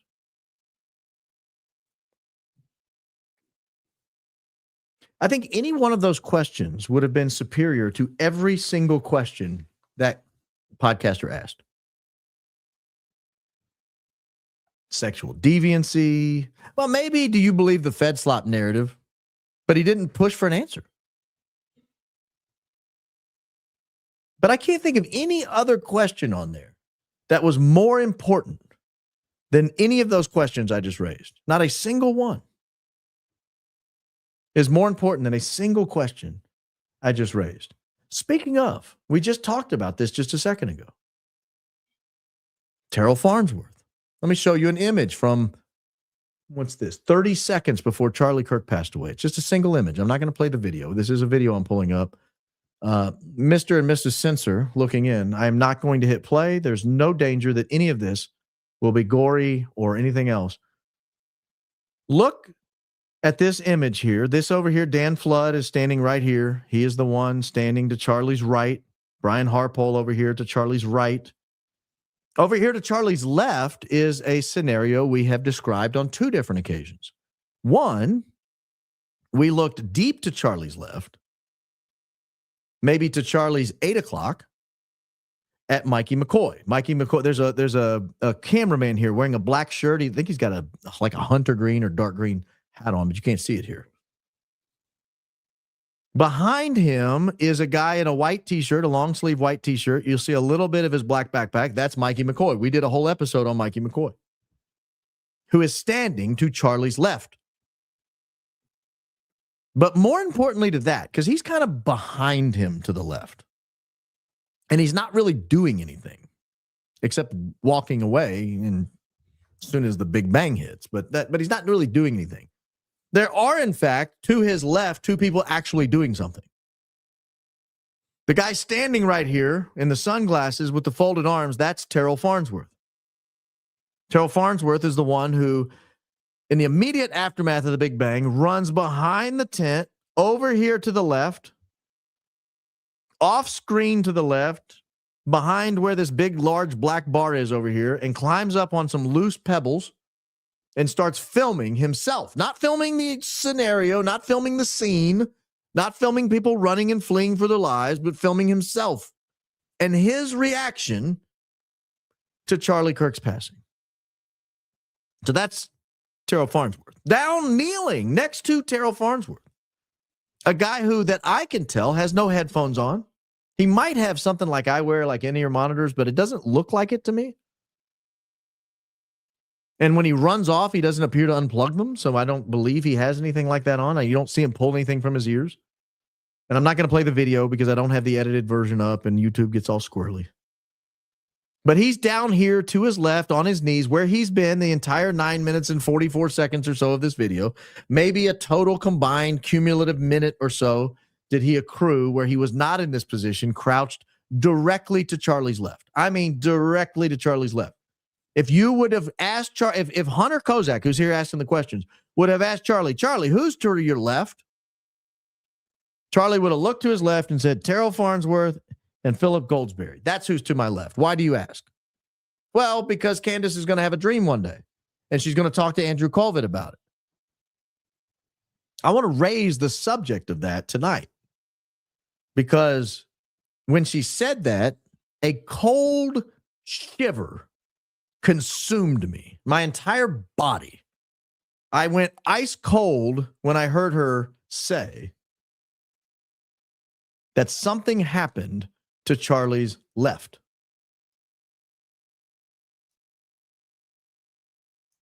I'm going to play it as soon as I get it pulled up.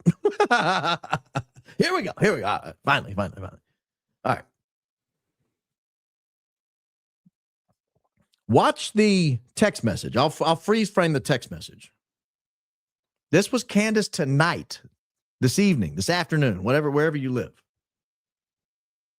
That finally one face came through in this dream. It came through as clear as day from around the corner of the restaurant. And it was Andrew Kolvet's. Now you have to imagine, in the immediate aftermath of this, I was not thinking Turning Point USA. Where we're at today is almost like unimaginable going back there. In fact, I was very friendly with Andrew Kolvet. We had spoken extensively in the aftermath of Charlie's death. I've known him for years, and I felt really weird about having seen him in this dream, but it was so vivid and it was so compelling that I felt that, as weird and as odd as it was, that I had to text him and tell him what I saw. And this is the text, just sharing with you so you guys know if this all really happened. I said, I rarely have vivid dreams, but I had one clear as day this weekend. Charlie came to me and he sat down and he told me that he did not have much time, that I needed to know that he was in fact betrayed and that they are hiding what happened to my left. I believe his soul is in purgatory, and I believe that you know much more than you've said publicly or privately. They're hiding what happened to my left. Now, some of you may discount this because it happened in a dream. I'm going to lower this. I want you to have a moment to read this because that's the line I'm keying in on. They're hiding what happened to my left. Recall the image I just had. To his left, directly to his left, was Terrell Farnsworth and Philip Goldsberry. Now, is this evidence you could put on in a court of law? No. No. No judge is going to let this in court. So this is not, Tyler Robinson is not going to be acquitted or judged guilty or innocent, or guilty or not guilty based on this. But let me tell you a story. My best friend in high school, well, I had like 4 best friends in high school, and several of them are dead.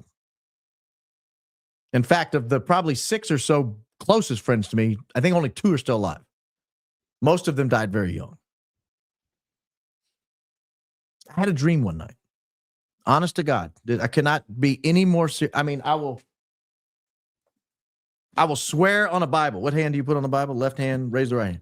Swear on a Bible. I had this dream, and what I'm about to tell you happened in this dream.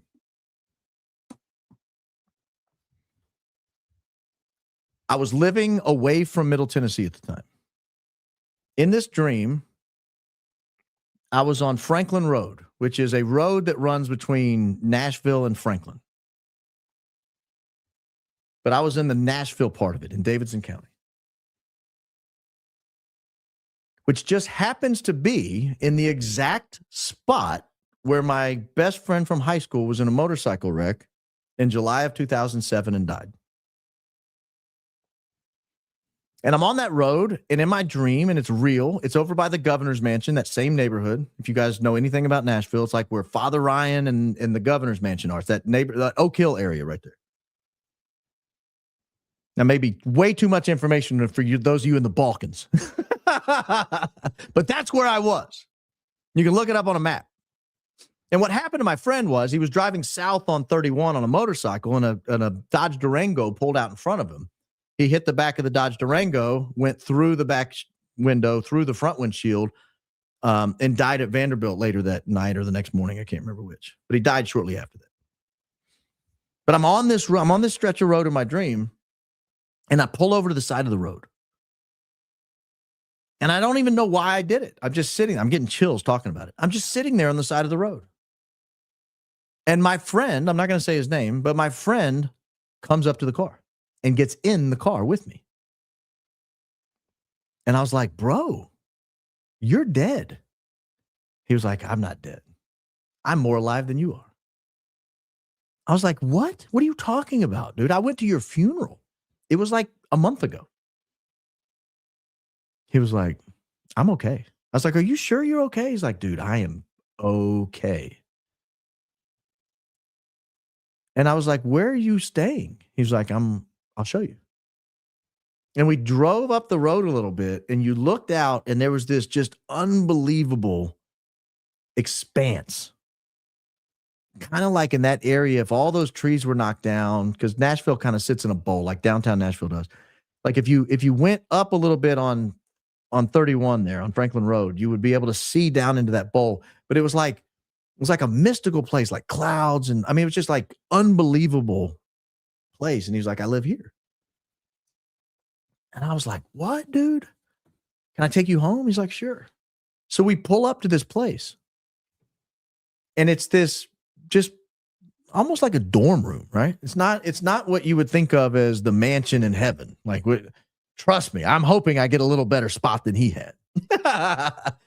But I dropped him off, and he turned around, and he was like, I got to go. And he put his hand on the window was down, right? And he put his hand on the door right there, and I went out to grab his hand, and he was gone.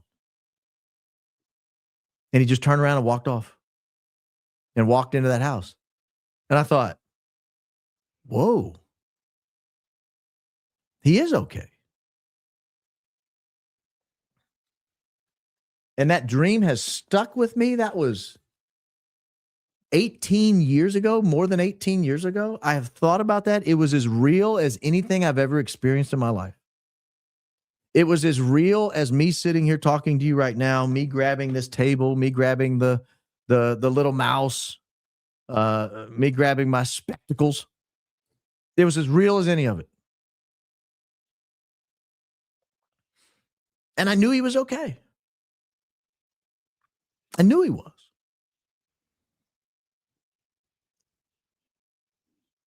And so when I hear Candace talk about dreams, I don't make fun of her. Like, I know a lot of people make sport of when she says she has a dream and Charlie said this and Charlie said that. I don't make fun of her. I don't discount it. I believe it. I absolutely believe she had that dream. And the fact that she sent this text on October 6th, this was, ladies and gentlemen, before we had the electrocution episode where everything was taking place to his left. This was before we had the episode where we covered the John Bray exploding microphone theory, where things would have been taking place on his left. So when she says they're hiding what happened to my left, and I believe she genuinely had this dream, I at least have to leave open the possibility that we're on the right track. Because who's hiding? Who are they that's hiding it? Obviously, someone is consciously disclosing what happened. Now, if it just happened to be a random shooter on another building to his left, because I kind of thought about that. Well, maybe he's just talking about a shooter on the Sorensen Center instead of the Losi Center. Why wouldn't he have just said, I got shot from a different direction? I don't know why everyone's saying I got shot from the front. I got shot from over here. Not what he's saying. They're hiding. They're hiding what happened to my left. Again, who's to his left? Directly to his left is Terrell Farnsworth and Philip Goldsberry. Just behind him to his left is Blake Neff and Mikey McCoy. That's where the sound equipment was that day. And if you recall, it was not up on the table as it previously had been at previous stops. It was down on a much lower place where you couldn't get a good angle of it from where the cameras were.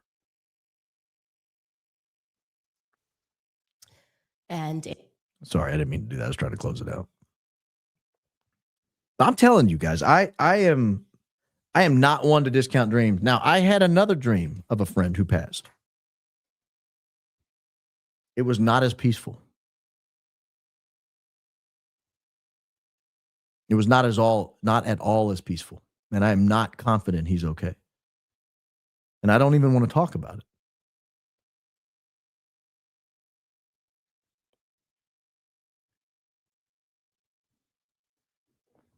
But I believe her. I believe her.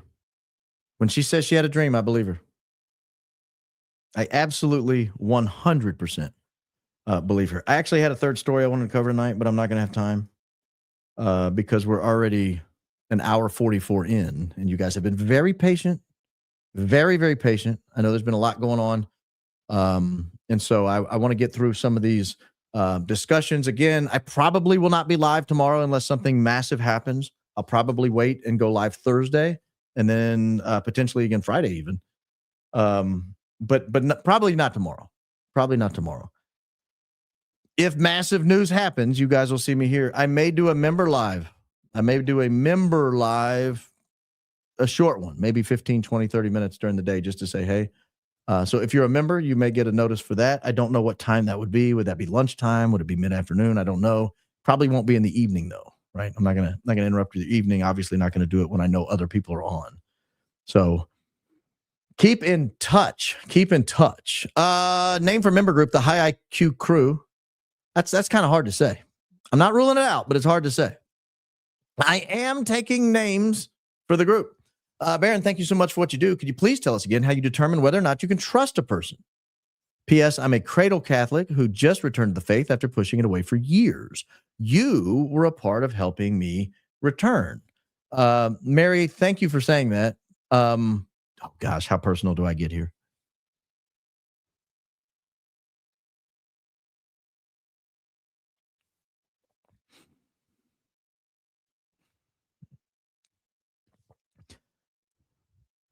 When I was trying to decide whether I wanted to do this full time or not, I'm going to try to do this without tearing up.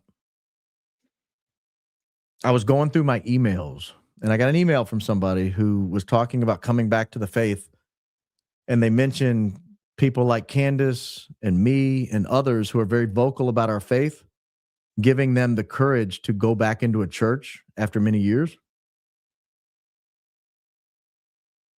And so I made the decision, you know what? Good can be done from a podcast. I don't have to be a healthcare data analytics lawyer my whole life. I can do podcasting, and good can come from that as well. And just this morning, I'm in my shower. I do my best praying in the shower. I'm in my shower.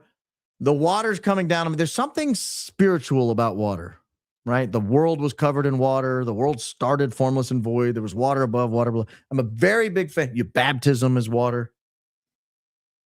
Very big fan of water. Catholics, we have holy water when you walk in to bless yourself. And I'm in there and I'm praying and the water's coming down just this morning, and I get almost emotional. And I was thinking, God, if at any time you decide I'm done podcasting, tell me. Because I don't want to like go beyond what you want me to do. I don't want to do it for me. Like, I don't feel like my career in law was necessarily for me. I enjoyed it, but I don't feel like it was like me. I feel like God put me in different places at different times, and it worked out for my family, and it worked out for the people who I worked for. And I just remember thinking, you know, I hearkened back to that email, and I thought, if people can come back to the faith because I have fun on a podcast, then yes, that would 100% be worth it. So Mary, you have confirmed my my spiritual experience this morning at 7 a.m. in the shower. You didn't know you were coming in there with me, but there you are. So thank you for that. That was this has been a very emotional show for me. I don't know. I did not expect it to go this way tonight. I expected to have a little fun at Tyler Bowyer's interview and then cover some Iranian news. And here we are having a deep spiritual come to Jesus meeting. Newbies need a tutorial on hitting like if they watch a TV. Don't see the option easily. By the way, my nickname is Wiggles. Oh, you shouldn't tell everybody your last name. You just doxed yourself. Christian and sober. What the heck? Where the heck is Lance? I don't know where Lance is. I don't know how to hit the like button on the TV. I'm assuming it's one of your like description options. So I don't know the answer to that, but hit the like button. How many? Where were we tonight? Last night we had a like off. We're at 9,200. That's weak sauce. We've got more than double that on the call right now on the show. So get down there, hit the like button, subscribe to the program, share this with your friends and family. It's good for them. I've been away from church for a long time. Holy mackerel, guys. Mitchell, you and Candace have made me choose Catholicism. Excited about it. Here is my TPUSA merch refund going to the right place. Enjoying some breadless, cheeseless steak and shake on me. Now you're going to make me go in there and buy it through the little boot machine. Actually, I'll go through the drive-thru and then take it inside. I just don't like eating in my car. My dad made a comment one time. I was young, and he was probably frustrated, but he made a comment about how I only get fat people eat in their car. So I've always thought of that. I thought, I don't want to eat in the car. I don't want my dad to think I'm fat. So thank you, Mitchell. Thank you. I will, the Mrs. Coleman and I will go back to Steak and Shake now on you. We might get milkshakes this time. Actually, I shouldn't have the dairy, but maybe because of you, I will. Welcome home to the faith, my friend. Welcome home. Nobody needs to stay away from church. I know there's people get hurt. You're frustrated, you're angry, whatever, but you don't need to stay away. You can't do this life alone. Thank you. Very generous donation. You mentioned not investing in companies like Palantir in your last stream, even when you stand to make a lot of money. I respect your integrity. The company's only goal is to dominate humanity. Yeah, that's not an investment I want to make. So thank you for saying that. My worst nightmare is that Tyler Robinson will take a deal that takes the death penalty off the table if he pleads guilty. How probable is this? Ties everything up nicely and tidy for all of them. It's very probable. Why is my focus doing that? I just set that so it wouldn't do that. Let's try this and see if it does it.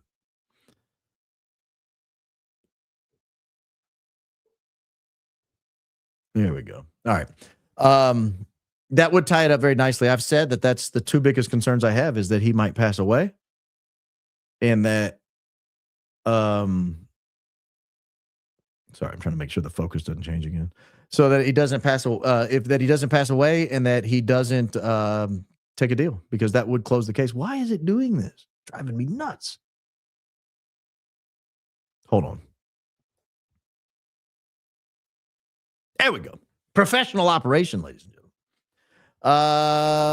What are the chances of getting some live podcast dates? I bet a ton of us would attend, please. Ooh, live podcast dates. You mean like show up in person? I don't know that I would be a big enough draw, frankly, Cat's Clan, to have people come out to see little old me. But if there were a crew of us, you know, if I could track down where some other people were going to be at the same time, like I would think it would be fun to do a show live with like Valhalla and Ian, except those are such big dudes. I'll look like a circus midget up there next to them. So maybe I don't want to do a live one with them. Colin would be fun. I don't know. Maybe he's like 6'5" also. Those are some big guys. I don't know.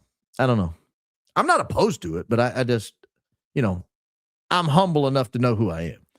Everyone like, share, and subscribe. Thank you, Baron, for all the great content. Well, you're welcome. Thank you. And yes, good advice. Like, share, subscribe. I'm happy to become a member to support your channel, even with just your regular content. I worry about your health. Is there some reason you should be worried about my health? I think some of your audience do not realize you're one of very few who have 3-hour-long shows. 4 times a week is plenty. Thank you so much. Love you. Yeah. Most people don't do 4 3-hour shows a week. I used to do 5, but what I've learned is when you're on the radio, you get a break every 8 to 10 minutes. Like you get to stand up.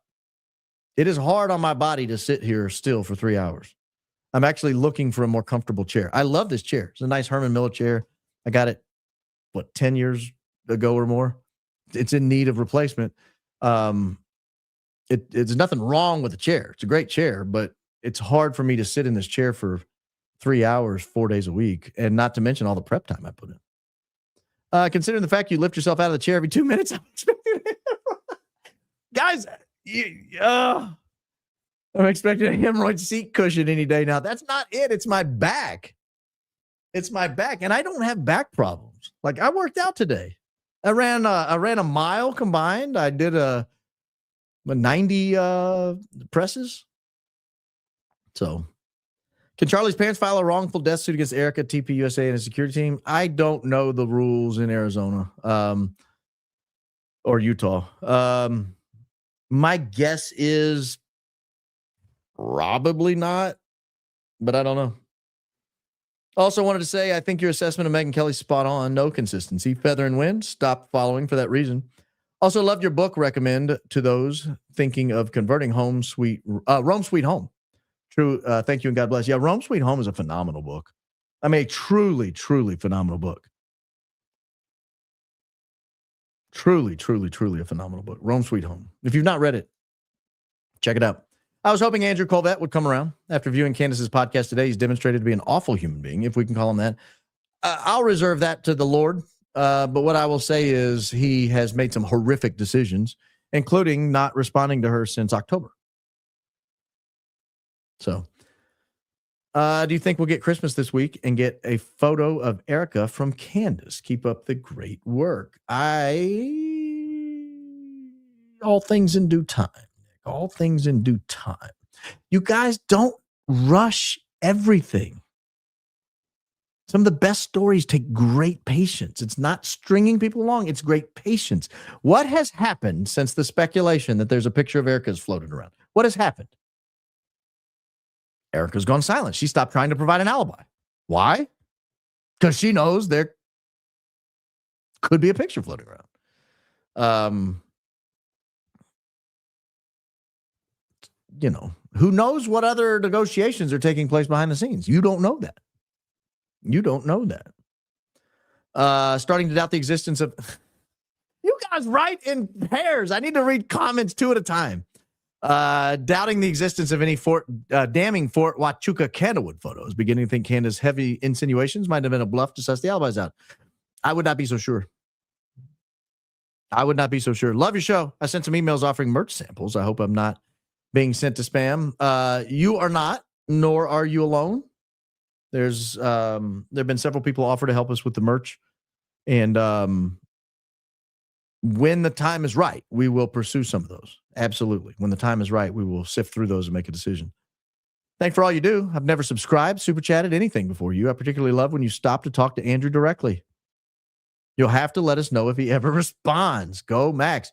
Well, based on the poll, at least 9% of our people work at TPUSA.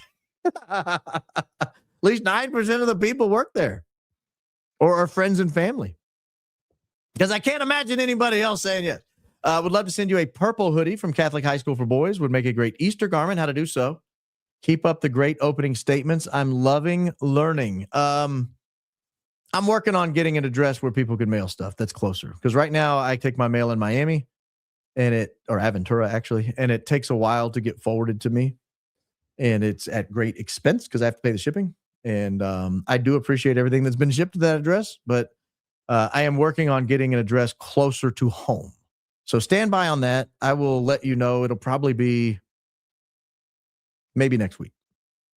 Maybe this week. I might do it tomorrow while I have a little free time. But it may be next week. I'm going to go get an address where I can take packages. I want to go deeper in my faith. How do I go Catholic? Georgianne, you can well, first thing I would do is grab the book Rome Sweet Home that people just recognize. It's cheap on Amazon, like under $10. So Rome Sweet Home by Scott Hahn, great book. And you can also go to any Catholic church and say, I'd like to inquire into your OCIA program. That's the class that adults take to learn more about the Catholic faith. We don't want to take anyone. No, I mean, we'll take anybody, but no, I'm just kidding. We don't want people to come in and not understand what we believe. And so we offer classes, and they usually last several months, once a week, once every couple of weeks. And it kind of outlines, here's our faith, and here's how it's kind of different from the, atheists. Here's how it's different from Buddhists and Mormons and Baptists and, everybody else. Give you just a clean, clear idea of what the Catholic faith is. But Rome Sweet Home will put you on the path. It's the wet your whistle book, in my opinion. I think it's a great, great book. Watching the news lately, a memory came to me. Watch a clip from the movie True Stories by the Talking Heads, where the evangelist preacher addresses his flock with puzzling evidence.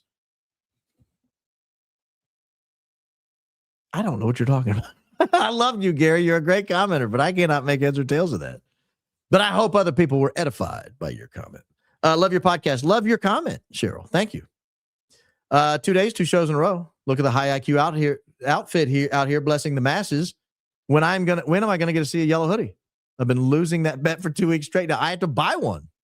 I told you there was one available.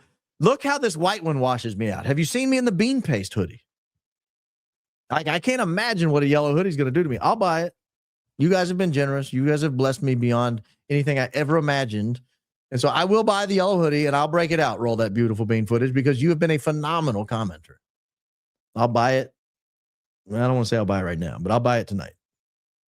So I don't know how long it'll take to get here, but it's a beautiful hoodie. A very, very beautiful hoodie. Baron's introduction so profound it goes beyond my knowledge. Well, go listen to it again. Listen to it in slow motion. You can listen to it on 75% speed. Baron, thank you for being a trusted voice for all of us that follow and listen to you sincerely. You become someone I depend on for accurate information. Stay humble and true. Always, your rise has just begun.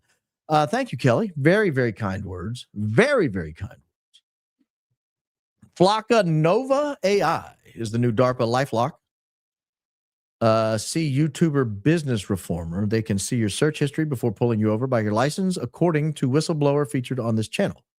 Block off. Well, I was saying LifeLog with a G. I might not have pronounced it very well. LifeLock is a identity insurance company. You might have been referencing LifeLog, but use LifeLock. Yeah, the technology coming down the pike is scary. The technology coming down the pike is very, very scary. Demonic, even, if you are to believe Pimbalama. LifeLog Part 2, GPS. Correct. Guys, it's scary what's going on out there. Kids don't even know there was a time before GPS. They've just become accustomed to being tracked everywhere they go. It's a true story. I'll get back to that comment in a second. I remember with my wife at Auburn, we lived in an apartment complex. We shared a balcony, and I was looking out, and they were building a cell phone tower. This is the late 90s, like 99, 98, 99. I'm looking out. They're building a cell phone tower. And I looked at it, and I was like, those are locator towers. She's like, what are you talking about? It's a cell phone tower. I was like, yeah, but they're going to use them to locate us. She said, what are you talking about? How do you even know that? Pay attention. Stand by. It's going to happen. At the time, I was thinking about triangulation, right? I didn't even think about they'd be beaming satellite images on us. Any thoughts regarding Tyler Bowyer and Lori Frantzve being on the board of directors for Superfeed, the private company that developed the TPUSA phone app and also implicated in the Kerry Lake scandal? I don't have thoughts on it. That's not something I've dug deep on. I've seen a lot of Superfeed news. I know a lot of other people are covering it. It's just not something I've covered a lot. Follow up on my details on my call with Mitch. I will. I'll cover. I might even have him on one day. I've thought about it. I know he's given several interviews. I don't want to do anything duplicative. If I can't bring you new information, I don't want to have someone on just to tell them to rehash their story. I don't like to do that. I think you guys have noticed that by now. If I cover a story, I like to give you a new angle or I don't cover it. That's why I haven't covered the Superfeed stuff. I can't give you a new angle. I can't give you a new angle, so why am I going to cover it? Would love to see a calendar timeline of every event Erica Kirk has attended since September 10th. Get an idea of how many days those kids have been left alone with Nanny, if she has them at all.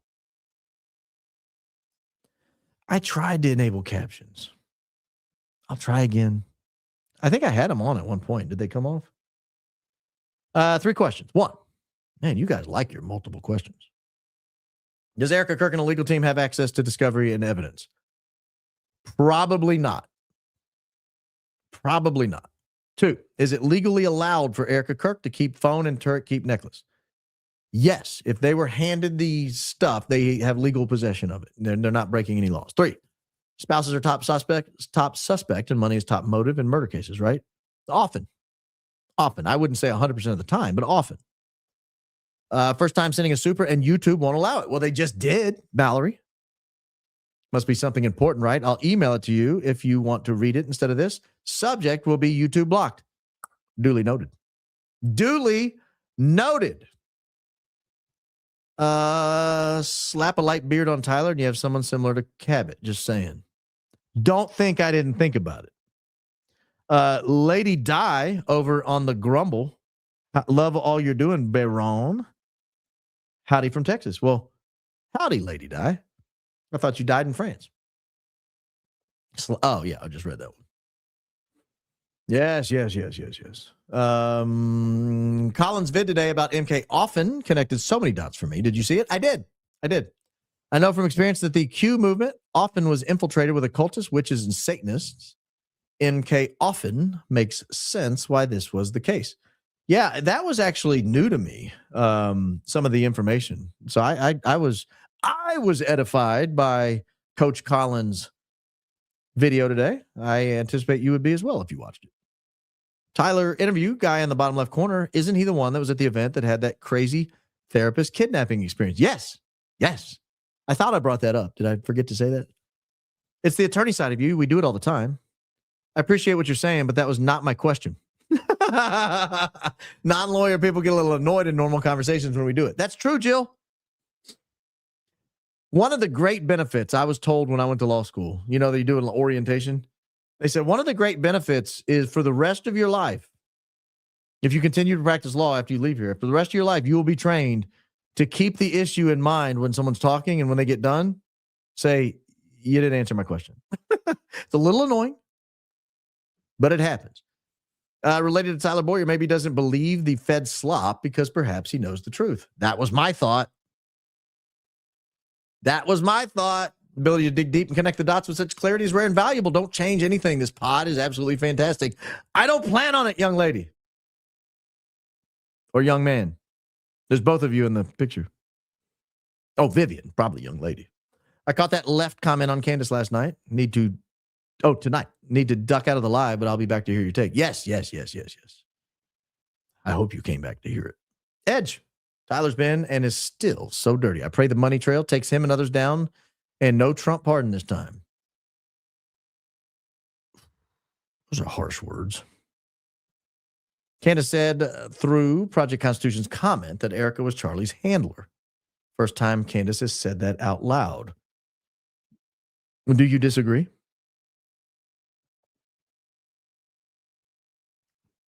Doesn't it? I mean, I'm not weighing in on it, but doesn't it kind of look that way? What do you say, Van Allen Radiation Belt? Did you say last night you don't think the trial, if there is one, will be televised? If you did not say that, why do you think they will or should? TB looks like a used car salesman. Let's not put down used car salesman. That's an honest career. There are good and bad used car salesmen, just like there are good and bad doctors, good and bad accountants, good and bad lawyers, good and bad police officers, good and bad teachers, good and bad everything.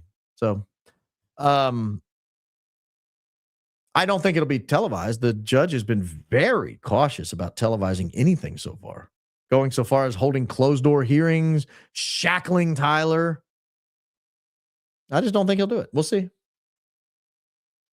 Tyler Bowyer's responses were so much like floating. Let me say this. I hope I'm wrong. I'd love to see it. Tyler Bowyer's responses were so much like floating off into space and looking for an answer that might actually fit, but there aren't any. Yeah, that's what happens when you don't know the answer. You look for one.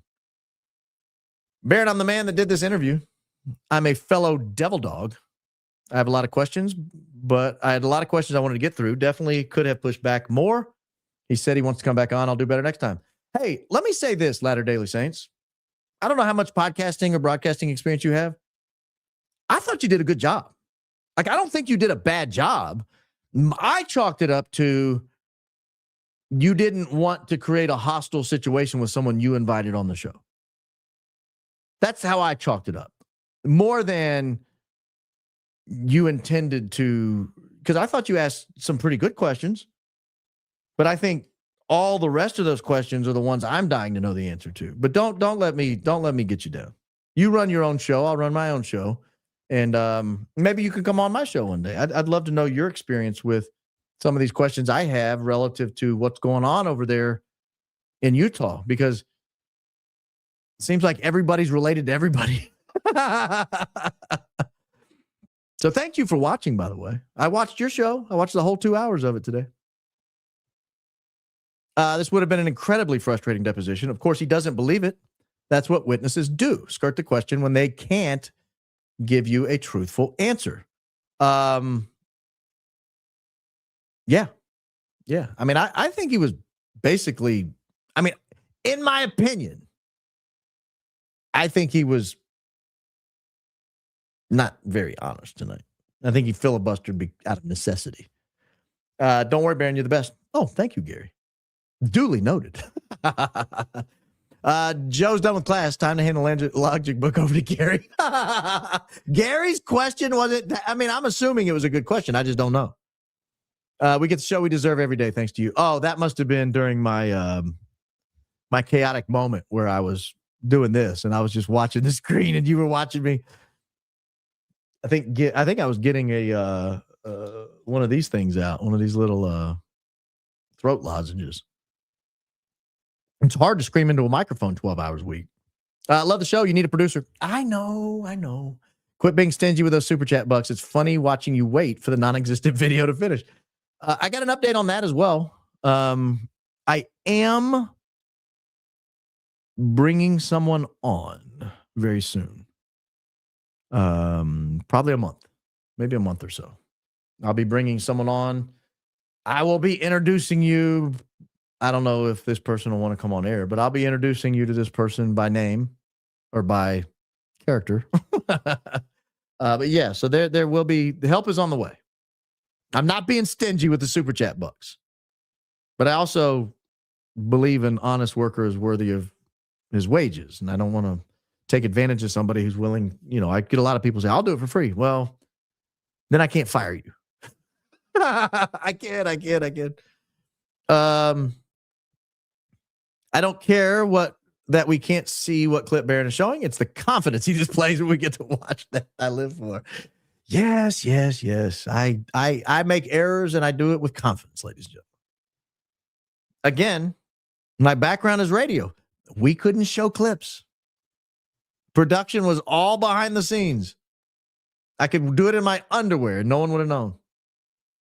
Nobody would have known. Were you able to read my email I sent you today showing the bruising found on Charlie's left hand in his casket, matching projectile markings seen on the screenshot from Candace's footage? Indeed, I did.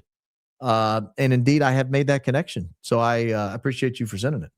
Matt Season, thanks for taking one for the team and watching this garbage for us. Again, the production wasn't bad at all. It's just Tyler's inability to answer questions. Like, bro. You know, honestly, if that guy wants some advice, I don't know if he's still watching, but if he would like some advice, about the third time they do that where they don't answer your question, I would start insisting they answer the question.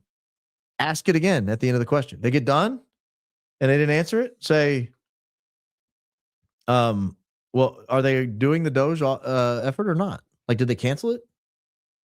Did he start something and that it is not being finished? Why would he just want to focus on efficiency if it was already efficient? I mean, just, you know, the same issue I had with Sean Ryan's Brian Harpole interview. Going forward, I'll send a super chat after the main show if we didn't have to stare at the side of your head. That's funny. I like that. You made me laugh. Just kidding. It's part of your charm. Hilarious every time it happens. I don't want it to happen, though. That's my point. I don't want it to happen. I want to be better. I want to be an expert. Check out the Race to the Top program. It's $1 billion state bailout, relationship to Common Core public education, K-12 curriculum, and changes to FERPA. Mind blown. I can assure you any program called Race to the Top sucks. They wouldn't have named it that if it was any good. They'd have called it something like the Phillips Morgan Act. Tyler Bowyer's gay, so is Mike. They are very happy people. I agree with you. Very happy people. I agree with you. For the Gary Blinks, brother, he blinked a lot, and he twinkled about the male intern. I swear, I hope that host is still watching because he needs to go back and watch the twinkle. When I look at Tyler, he makes me want to poop again. Brittany, were you the one doing it on the can in the live, in the member live? He gives me the ick. Britt, the wound nurse. Yep. That's what I remember. I remember saying, I hope you didn't need a wound nurse. I hope you didn't need your expertise when you got done in there. Yeah, we don't do that on the main show. We do that in the member page, ma'am. We don't go to the bathroom on the main channel, on the main show. 44 blinks during that 1 minute, 9 seconds. It's amazing, isn't it? It's amazing when you're nervous how much you blink. Be a baron in a world full of Garys. Baronitas in the chat fam. Y'all, you're all ready? You're all already Candaces and Princess Dianas in a world full of Kardashians and Eric Kirks. Go Max. Membership Discord chat soon, please. I'm probably not going to do a membership Discord chat, and here's why. Shortly after the Charlie Kirk Big Bang, I get a call from a friend of mine. His prediction, I bet this was planned on Discord. I was like, why would you say that? How do you even know that? No, he's not. He wasn't in on it. Like, this is not a guilt innocent thing. I said, why would you say that? He goes, all these freaks plan everything in Discord. So I'm not going to do that. I don't want y'all planning something on my channel, and then it turns out scandalous, and I'm getting called into the feds. If you have to prep your witness to go on a cross, what advice do you give them regarding answering questions? Always answer honestly. Never lie. Never lie. But never answer more than you're asked. Now, I might prep them for specific issues, but those are the two broad pieces of advice I give everybody. If you feel like you truly don't understand the question, you may ask for a rewording or a clarification. If you weren't able to follow it, and always pause a second or two to make sure there's no objection coming, and then answer the question honestly. Start with a yes or no, and then answer the question. Don't look evasive. Don't look evasive. A good lawyer for the other side, their cross-examination is nothing more than a script. You're just yesing along anyway. They're just making a statement. Look, if you do your cross-examination well, you're just testifying. And the other guy, the guy in the witness stand is just going, yes, yes, yes, yes. If you ask a question that requires more than a yes, occasionally it's fine. But if you're doing it regularly, you're not cross-examining very well. The guy at the bottom of Tyler B interview believes 0% of what Tyler's saying. I think the guy at the top believes 0. I guarantee you. I mean, I don't think either of them believed very much of it, if I'm being honest. I just don't. I just don't believe either one of them believed very much of it.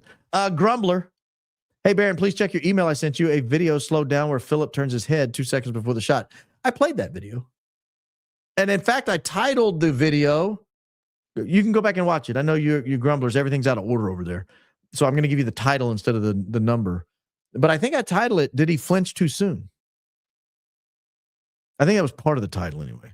So you can run back through the Grumble archives and see it. But yeah, it was in there.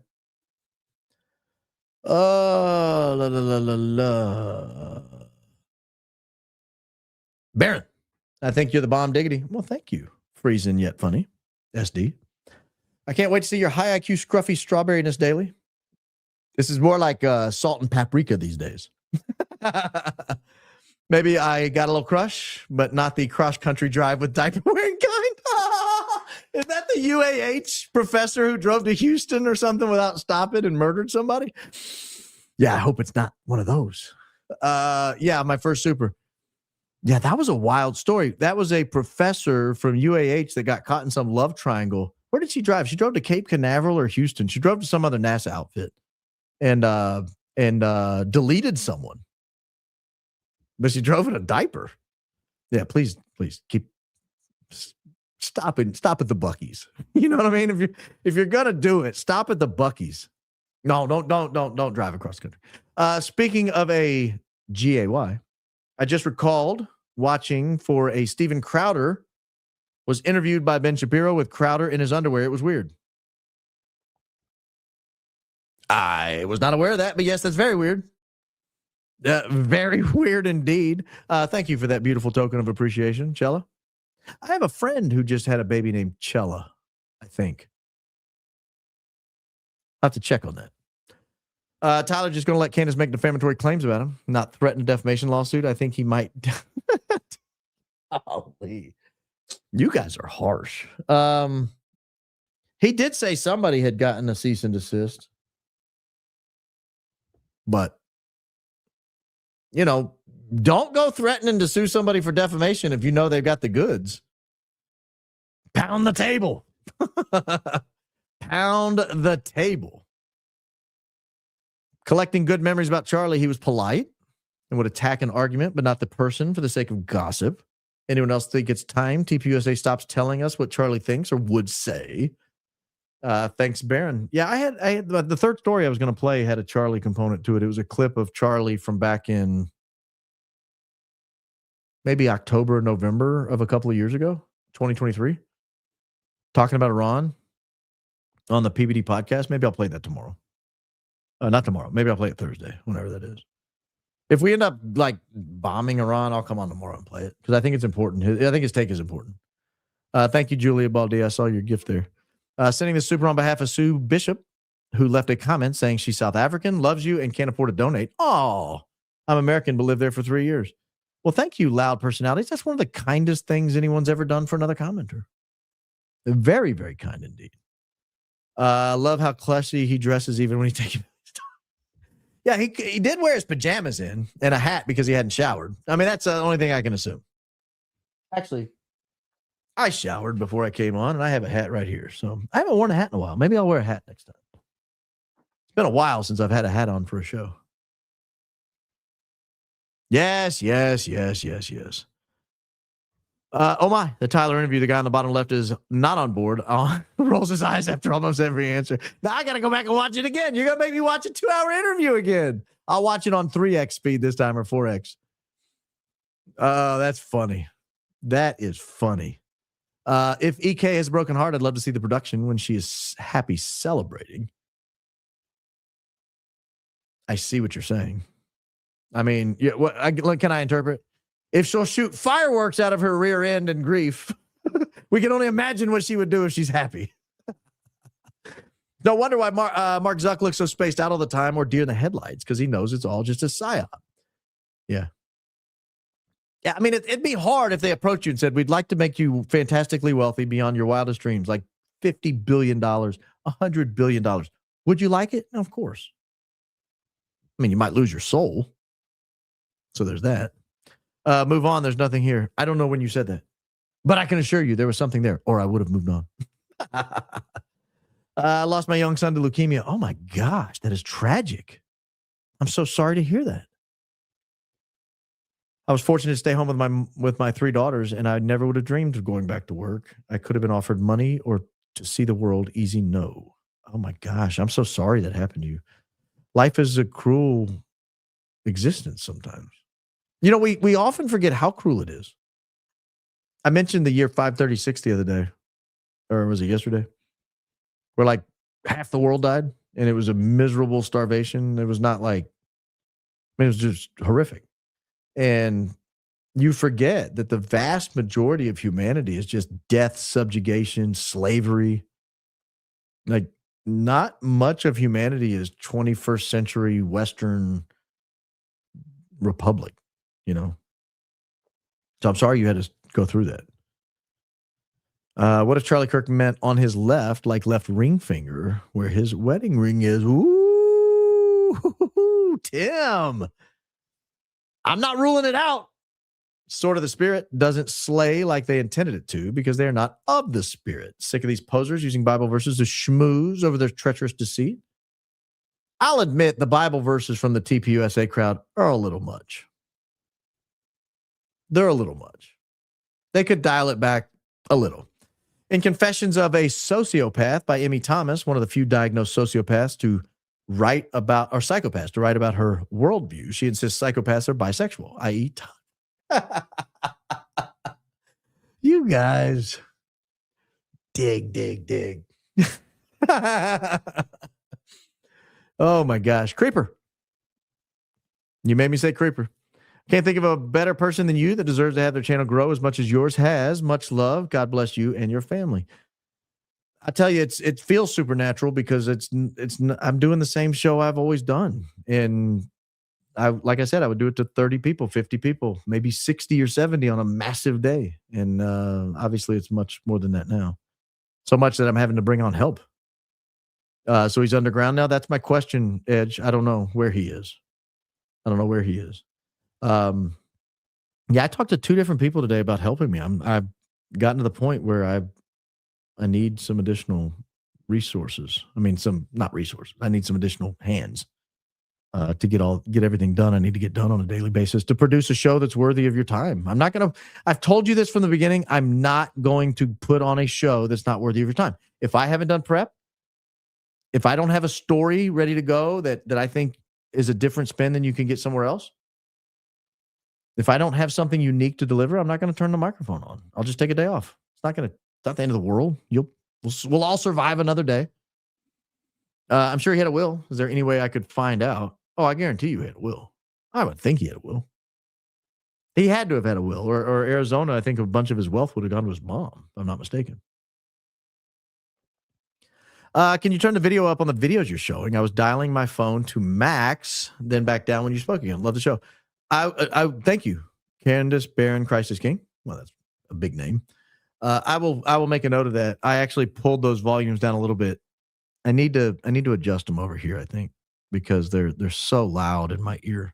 I think if I pulled them back over there, then I would play it louder over here. Good feedback. That's why we're all here together as a family. Did you see on Dank PD that EK and EK's mom are changing company to public from charity? No, I didn't see that. Is that true? What are they selling?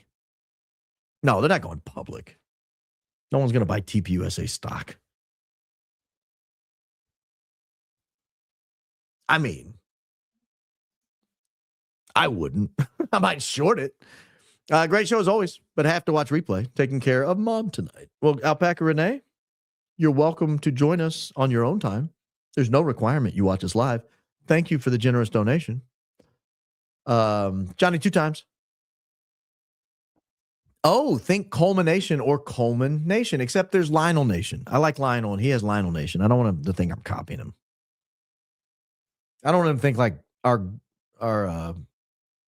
support group is the support group. I like that. That's what it's going to be to me. Y'all are going to hear me just rant and cry. Y'all almost had me crying tonight with the first few questions. Maybe done question. Why is no one talking about the unshot rounds? What type of rounds were those? Don't think he was shot. Just seems like an easy question to answer. What type of round? Crisis King, indeed. Porch light positivity. That's a great question. We've asked it here. I've seen many other people ask it. There's no reason why we don't know the answer to that. If they're Full Metal Jacket rounds, BS the whole thing. If they're frangible rounds, frankly, BS the whole thing. If there's some kind of unique low powder, low slow round with, a little teeny soft something, maybe. I don't know. It would have to be a very unique round for me to believe he was shot with a gun. A very unique round. Ball water drinker. Yes, they're called to bring about the gathering. You become adopted into the Jewish faith. Yes, I was told from Ephraim. Are you talking about the Mormons on the Israel question I was asking? Because that's helpful. This person said, look up the LDS Articles of Faith. I might do that. I'm curious. I'm genuinely curious. I actually had a Book of Mormon at one time. It might still be in this house somewhere. I don't see it on that bookshelf right now, but I believe it, unless somebody took it. Who steals scriptures? Like I got the Bhagavad Gita over there. No one's stolen that. What else do I have over there? Yeah, lots of different scriptural books over there. All kinds of Eastern religion stuff. I took a lot of religion classes in college, and you had to buy all the stuff. Never took a Mormon class, though. Did you see the governor of Arkansas's children found 2,000-year-old Jewish coins in a guided cave tour in Israel over the Christmas holiday? She's a Huckabee, right? That's pretty cool. I mean, if that's true, that's really cool. I would love to find something like that. I just want to find an arrowhead or something. I mean, give me something. Give me anything. Someone come throw one in my front yard so when I'm planting bushes, I'll find it. I'm just kidding. Don't do that. Don't throw anything in my yard. Interesting connection. 8/25/25, projected end of the government contract. Yes, I remember that.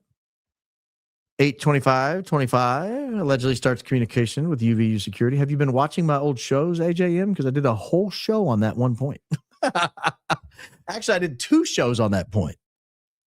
One involving the SAM 000 flight from Camp Springs, also on 8/25. If you want to add that to your timeline, you. Yes. Again, I'm not suggesting everyone must watch all 12 hours every week. I get questions like this a lot. And I'll tell you, could you possibly set up your own website for your videos in addition to YouTube so you receive all the money that's owed to you for memberships instead of YouTube taking a cut? The problem with that is YouTube pushes the show out. YouTube advertises on your behalf, essentially, based on how much revenue YouTube makes off of you. So if you cut YouTube from making money, then new people don't discover it because new people aren't going to come to my website. They don't know it exists. They find my show when YouTube goes, hey, for every 100 people we push this to, X percentage of them click on it and they start watching it. And because they're watching it, we make advertising revenue. And because we make advertising revenue, we would like more people to watch it. So we'll send it to another 100 and see what happens. That's how shows grow organically on YouTube. They've mastered the algorithm. So many other platforms, that is where they fail, is the distribution aspect. And if you do that, so I mean, somebody asked me for a Venmo, for example. So there's a Venmo down there. Somebody else today emailed me, or I can't remember if they emailed or what, but about a Cash App. Hey, what's your Cash App? So I gave that to him. But, so there, if you'd like to support the program and just refuse to submit payments through YouTube, that's fine. But YouTube does a lot for this program. This program you would not know who I am, but for YouTube. Most of you. Like my mom, if she's watching, would. I'd still be doing the show to 30 people. I'd still be doing the show to 30 people. The same 30 people. So I like your thoughts. I like your thoughts. War Pig. That's an aggressive name. Hey, I saw Blues Traveler live at the Ryman in Nashville a year or two ago, and they played War Pig. It was amazing. They covered it. They did a great job. Took me a minute to figure out what they were playing. All of a sudden, I was like, wait a minute. That's War Pig. They did a great job with it. I love Blues Traveler, by the way. I saw Sean Murphy at Blues Traveler concert. Sean Murphy, the all-star catcher for the Atlanta Braves. This is most definitely a high IQ outfit, sometimes technologically stunted. Often technologically stunted, but still high IQ. Heard a little throat coat can help that. I bought this. I had you on the little screen earlier. I don't know if this stuff's any good. I like it a lot, actually. It's called, this is not a paid endorsement. I'm getting nothing from this. Munaka Honey Drops, organic. I couldn't get the throat coat fast enough. It was like on a 5-day delay, and this was overnight. I got this by 7 a.m. this morning. The advantage of living near an Amazon distributor. In fact, your channel's growing is testament of the quality of the content of the channel. Well, thank you. Very kind words, and thank you for your very generous support. You guys help the channel grow. Again, the more you guys watch, the more you like, the more you subscribe, the more you share. YouTube appreciates it, and they make sure other people watch and like and subscribe and share. We're not called Mormons or LDS. We're Christians and members of the Church of the Jesus Christ of Latter-day Saints. Yeah, I mean, Baptists would say the same thing. No, they're not Baptists, but colloquially, we all call them Baptists, right? Presbyterians, the same thing. Pentecostals, the same thing. You know, they would all say, no, we're just Christians and we go to the Baptist church. We're just Christians. We go to the Presbyterian. We got to call y'all something. We call all our own selves something. So point taken, but it's not pejorative. I'm not hurting you. I'm not trying to hurt you. Charlie converted to Catholicism. Would he have been eligible to be considered for sainthood? Well, yeah. But it's difficult. It's very difficult.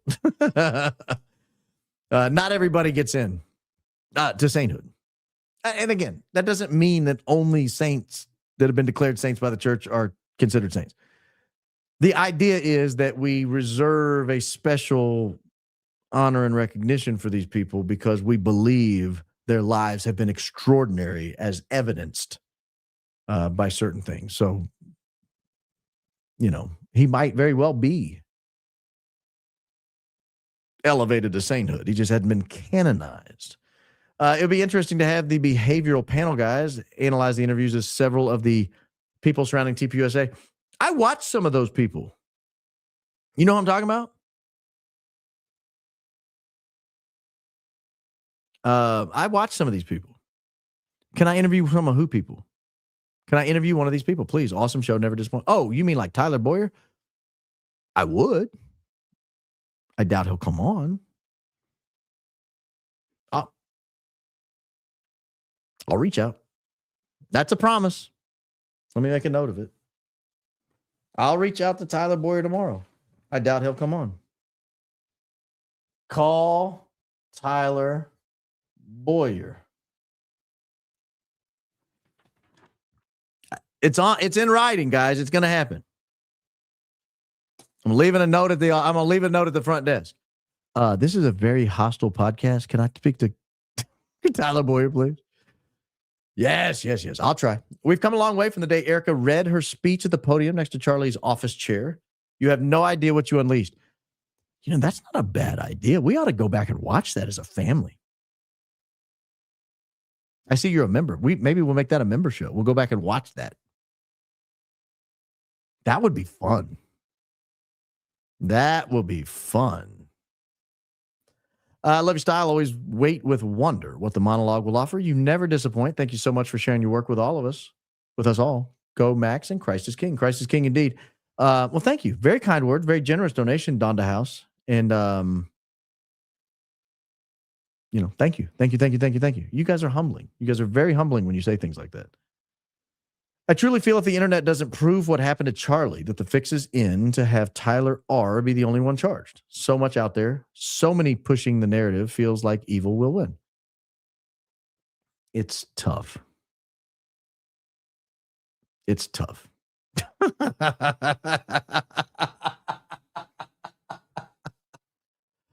Oh my gosh. You guys crap. I'm not even reading that one out loud. I have to go to confession. Now I understand why so many people won't ever be or become lawyers, attorneys, and the ones who do burn out in less than a decade. This is exhaustive work. You're telling me. You're telling me. You're not the one who has the adrenaline dump when you get off air at 10 o'clock, 10:30. Then you have to do some post-production.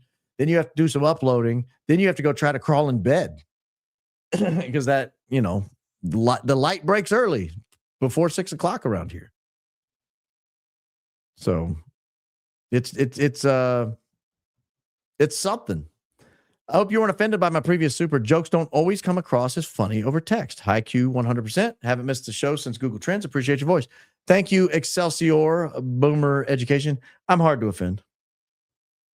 I'm very hard to offend. Whoever recommended taking some drops yesterday, I was very skeptical. These have helped. Genuinely helped. Really believe the electrocution theory. I believe he was going to fake his death, and they electrocuted him, which he didn't know about that part. Yeah, I mean, I'm partial to it, honestly. I'm pretty partial to the fact that I'm a big fan of both and. Like, I think something exploded under his shirt. I think he was electrocuted. I think he might have been harmed under the table. He might have been harmed again in the car. I'm partial to all of those. 1776 guy is the one hat that I've tried to show people pics of what I truly believe is a bug drone type thing on next to him. Look for my email. Going to send it again. Titled 1776 guy. You can show it if you want. I've not yet seen a convincing drone. I've seen some that look pretty close that I could think, yeah, maybe. I'm like 50-50 on, Jason Goodman had a few that, like one in particular that seemed to do like this large circle, and I'd just never seen a bug or a bird move that way. But I've never spent a lot of time on the drone theory, honestly. I get so bogged down on all this other stuff, I just haven't spent a lot of time on it. There are a lot of other people covering it. LDS people. LDS here. Here we go. Being part of the tribes of Israel isn't about an ethnicity. Okay. It's about belonging to God's covenant people through faith in Jesus Christ. It gives us spiritual identity and responsibility to make covenants with God. Okay. That's the explanation I was looking for. Thank you. That was helpful. Can you elaborate on what Charlie Kirk, Erica Kirk marital issues? When did this start? Would explain a lot about why she isn't too emotional. I don't want to elaborate too much, but I think something was going on. I don't think everything was glorious at home. I'll say that. Thank you, Sarah. That was just about the same time that Candace pleaded with viewers to send any videos they had of the left side of the crowd. Ooh, good catch, Von Lemaramam. Good catch. Oh no, we've raised the Rick Cutler issue. Oh gosh, I shouldn't have covered it. I shouldn't have covered it. I should have left it alone. I should have thought that one through. Rick Cutler also was to Charlie's left. Oh no, man, look what we've done. Good catch, Irona. After my hubby died, I could not find his birth certificate. I had to ask for a rush release for my lawyer. One night, weeks later, I had a dream my hubby was looking through our closet. I can't find my Bible, he said. I need it. Next day, I found it. Birth certificate was in it. Whew. What a beautiful story, Light Giver. What an absolutely beautiful story. That's what I'm saying. Like, I get why some people are so skeptical they don't believe in spiritual things. I get it. Trust me, I get it. I was there. I was not always a believer. Up through college, like into college. You get so caught up in the physical that you cannot see the metaphysical, or you cannot see the extra physical, the realm beyond this realm. But then you see things like that, and I mean, that's pretty impressive, pretty compelling, in my opinion. Pretty compelling. The big guy in front, when he gets shot, I don't think he was shot, to clarify. I'm unlike Tyler Robbins' lawyers, I'm not conceding that point on this program. Runs around towards speaker, crawls looking for something, grabs something, then runs fast. Are you talking about Frank Turek? He does crawl around. I don't think he grabs anything. If you're talking about somebody else, I don't know who you're talking about. The white hat guy? Steel third, that guy. If that's who you're talking about, I know what you're talking. I didn't see him grab anything. I did see him kind of what appeared to be like he might have been looking around for a little something. You have such an amazing heart. Thank you. Oh, thank you, Sarah. Thank you. I appreciate that. Thank you. Please reach out to or interview dark journalist or Daniel Lists. He says advanced technology is involved in all political assassination. He's an expert on both. Are you telling me how to run my program? You can make a suggestion, but I don't think you can order me around, young lady. I'll write these names down. Who? Dark journalist? I'll have to look them up first. I may not agree with them. Or Daniel Lists. Okay. I mean, I'll check them out. I'll check them out. I'll stop being a smart aleck. My grandma made incredible chicken and dumplings. Well, all righty then. Oh, she never wrote down a recipe. I should have kept reading. She never wrote down her recipes. One night, I went to bed asking God to let her tell me how to make them. She did, and now I make them for our family reunions every year. That's pretty terrifying, to be honest with you. Go see a priest. No, I'm just kidding. I'm kidding. That's beautiful. That's a beautiful story. That's what I'm saying. Like, I don't think you should be contacting the dead, to be clear. I think if the dead show up to you and you aren't asking for it, that's different. But I'm going to make an allowance for the chicken and dumplings. But I'm going to suggest for the rest of the audience, please don't ask to speak to the dead in your sleep or in your wake. And if there's a crystal ball or a weird hat or a wand, get out.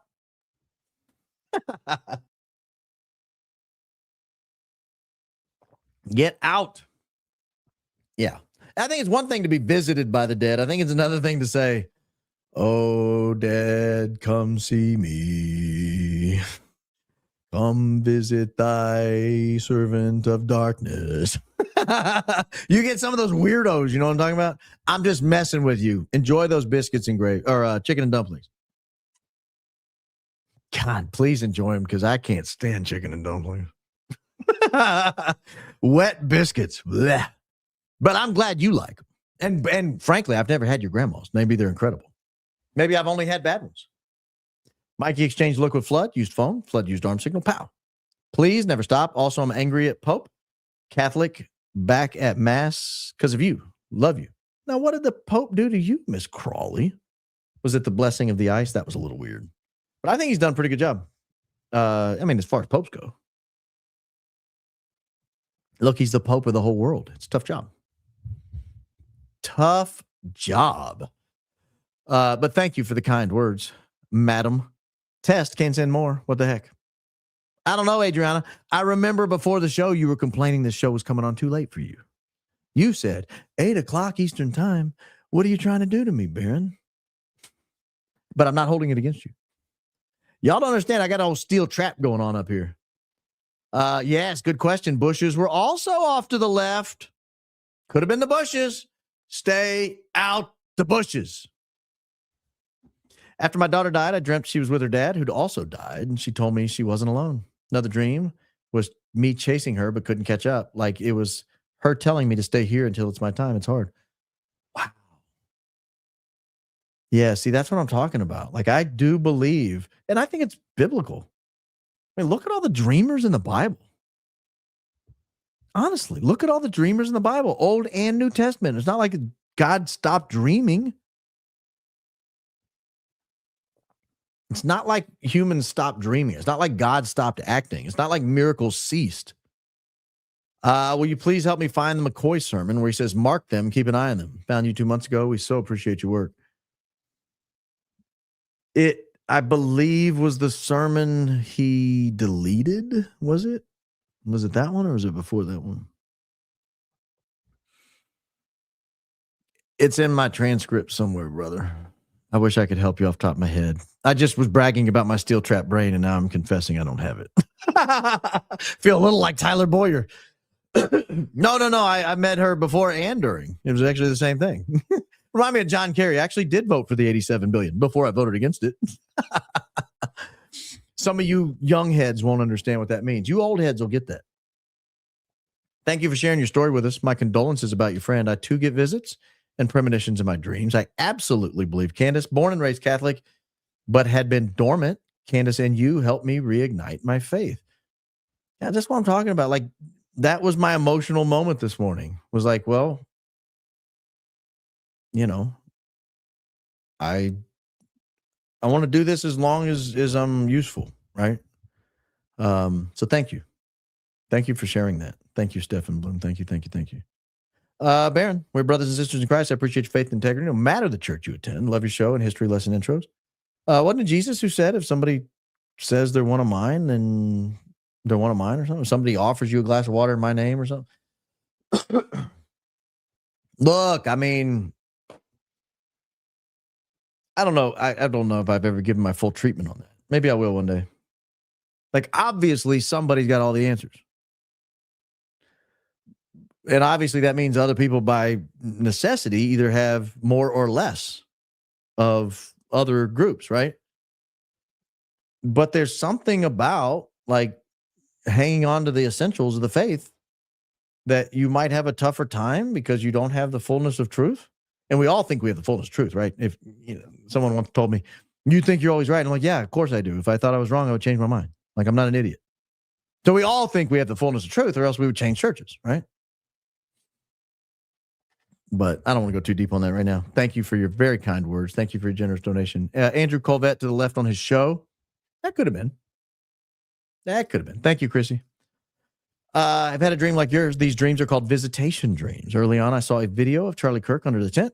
The guy working the audio on the left came up, pinned mic on Charlie Kirk. I have searched but can't find the video. I, too, had trouble finding that video. I know someone who had it. I was able to ask and get a copy of it. But that video has been very difficult to locate. More than almost any other video. And I think there's something to that. I don't give a damn. We're made of water. Is there mold inside us? We're constantly becoming moldy, and that's why we take our journey to the light. When the mold takes over, death is just when the spores finally call dibs. Meat suit mold. I bet you're fun at parties. How much mold do you have?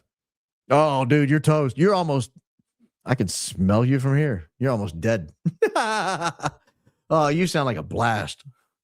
Thank you for the generous donation and the dose of humor that I needed. I truly appreciate your podcast. Jesus said, follow me to all his disciples. He never said follow a church or religion. Full faith, confidence in Jesus Christ is the path to true salvation. I'm not going to argue with you here. But that doesn't mean I agree with you. But thank you. Very kind, very generous. And I like that lion logo. Pretty dope. It's a lion, right? It's hard for me to see. I mean, I'm on such a small screen, and you guys show up as like that big in the corner. I think it looks like a lion. Like gold and white. Looks pretty cool. Work it on a weekend, and I'm in for the live.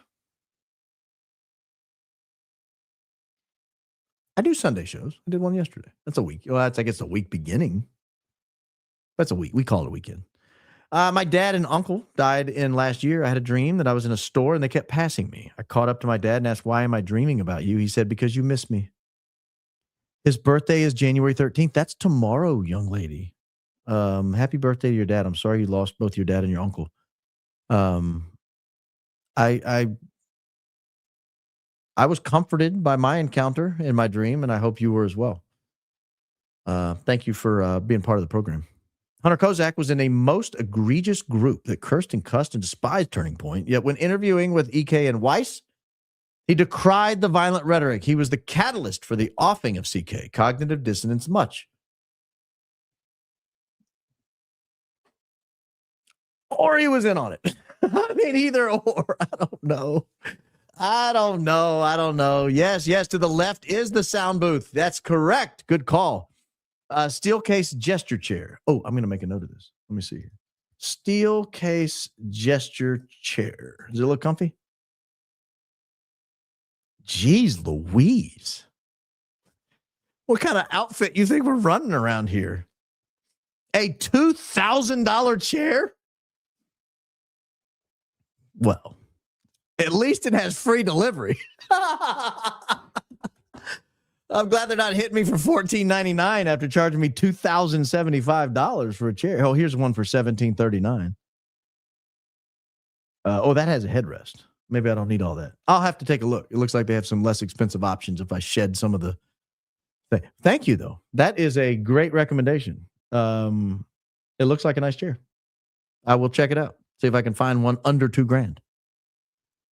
That would be ideal. That would be ideal. Do you remember Erica saying the text read, "The left is going to kill me"? Ooh, that's interesting. Also sent an email about the splatter you talked about a few shows ago in Casket. I think I read that. The left is going to kill me. Hide what they're doing to my left. You think that's what he meant when he said the left is going to kill me? The sound guy? Maybe consider closing out your future podcast in prayer. Give the glory back to God where it belongs and touch the lives of those watching at the same time. The world needs more Jesus. All right, this is going to sound really weird. I don't pray in public. I don't want to go into depth too much about that. But I have a little issue. I have a little problem with it. Not a problem with other people praying. I have a problem with me praying in public.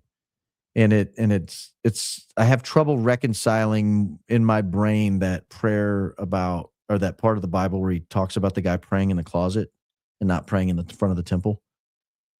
And I'm sure there's some scriptural explanation. I'm sure everybody here is going, "Oh, you dummy, that's not what it means." But I'm telling you, in my mind, every time I'm asked to pray in public or every time I think about it, I cannot get away from that admonition. And that's the J-man himself. Like that's not Paul. Not that there's anything wrong with Paul. I'm sure he was fine. I just realized I said that. Oh, goodness gracious. I said that so bad. Thank you. Scott Adams, podcaster, author, Dilbert, non-believer, announced he's becoming Christian as he's dying. Please, everyone, pray for that incredible man. Yeah, I agree. We should all pray for Scott Adams. I have prayed for Scott Adams. I've watched his journey, and it's tragic. Tyler gives me the heebie-jeebies. You must be an intern. You must be a male intern. First super chat. Great show. As always, another book recommendation for people considering the Catholic Church is Crossing the Tiber by Steve Ray. You know what another good one is? It's a little aggressive. I will give you that. Maybe it's for more seasoned Catholics who are ready to fight. But Carl Keating has a book called Catholicism and Fundamentalism. It's a big yellow book with blue writing. It is really intense, but it's good. But it's good. For those of you Catholics who grow up around a bunch of Protestants who like to argue, it's a great defensive mechanism. Great defensive mechanism. Crossing the Tiber, also a great title. Oh gosh, there was another good one. I'll have to remember it. Can you tell us a story about how Neosporin almost killed you? I'm curious, trauma ICU nurses. Glad you're okay. Yeah, I can. This was 2009, summer of 2009. We were living in Delray Beach, Florida at the time. I was working at a firm in Boca Raton, and I had a zit on my elbow. I was in and out of hospitals a lot, in and out of doctors' offices. I was working for a medical malpractice firm, so we were representing doctors, hospitals, and facilities.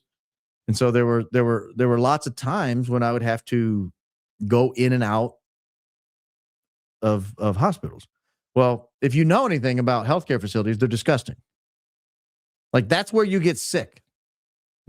How many people die in a hospital because they got sick at the hospital? Picked up some superbug. Well, I picked up a superbug.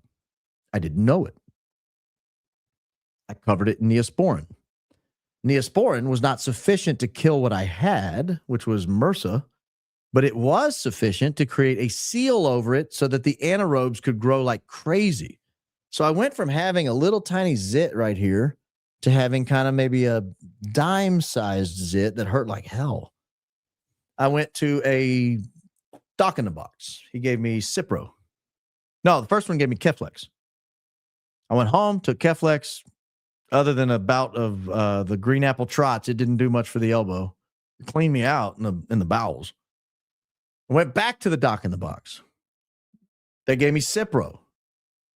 Nothing. Day later, I'm in severe pain. I was in so much pain, I hit my arm on the cloth seat of my very impressive Nissan Sentra at the time. And I felt like my body was going to explode. It was so painful. I went immediately to the emergency room. They give me a prescription and another prescription antibiotic. I leave. I go back, I think later that night. I'm in just severe pain. I finally get a trauma nurse who knows what the hell she's looking at. She looks at it and she's like, "You're in trouble. You're not going anywhere anytime soon." I was like, "Why?" She's like, "That's awful. I cannot believe someone sent you home out of this ER." I was like, "What is it?" She's like, "I don't know, but that's not good. You don't want that." So I get checked into the hospital. They draw a little circle around it. You know, it's about the size maybe of a nickel now. Over the next few days, I get a PICC line. I'm getting vancomycin. I'm getting all kinds of high-end antibiotics that are supposed to kill anything it touches, and nothing's touching it. It's just growing. And it finally, like halfway down my arm, halfway up my arm, and they consult with an orthopedist who comes in to cut off my arm, my right arm. The important one. That's the one I write with, shake hands with, open doors with, eat with, brush teeth with. Like, I don't want to lose either, but I mean, if we're gonna fight about it, I got one to offer you, and it's not that one.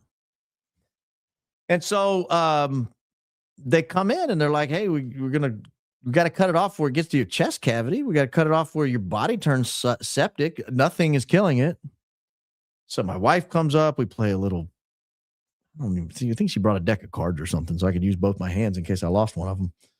And we sat up there, and we pray, and kind of look at each other a little depressed. And then the next day, it starts turning back, and it's a little better the next day, and it's a little better the next day, and it's a little better and then it's fine. Like, it's not fine. You know, I left the hospital with a PICC line and a bag that I had to carry around for I think 6 weeks or something. It was awful. But I saved my arm, and this isn't even the worst part of it.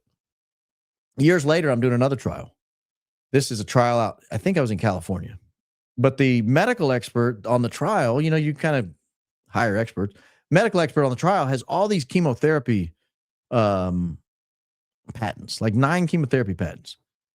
And I told him my experience with it. And he's like, "No, what antibiotics did you take?" And I remembered all the names. There were 2 of them, I think. I remember the names at the time. Vancomycin is the only one I can remember right now. And he looked at me, old white beard, white hair. You know, he looks like a mad scientist. He looks back, he goes,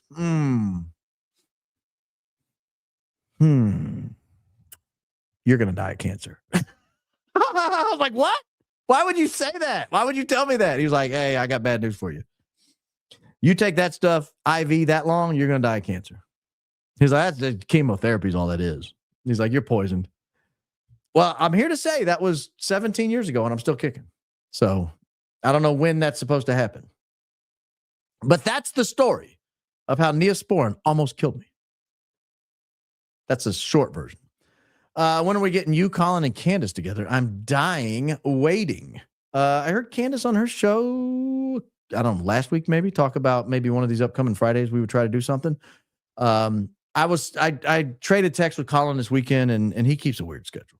Like, he's up all night, sleeps all day. I'm sleep all night, up all day. So I keep what's called a traditional calendar. He keeps what's called a marsupial calendar. So I'm working on it. Coach Colin said today that as soon as you start selling merch, he will buy everything you offer. Well, he can afford it because I gave him $3.13 for the use of and I'm not going to do it.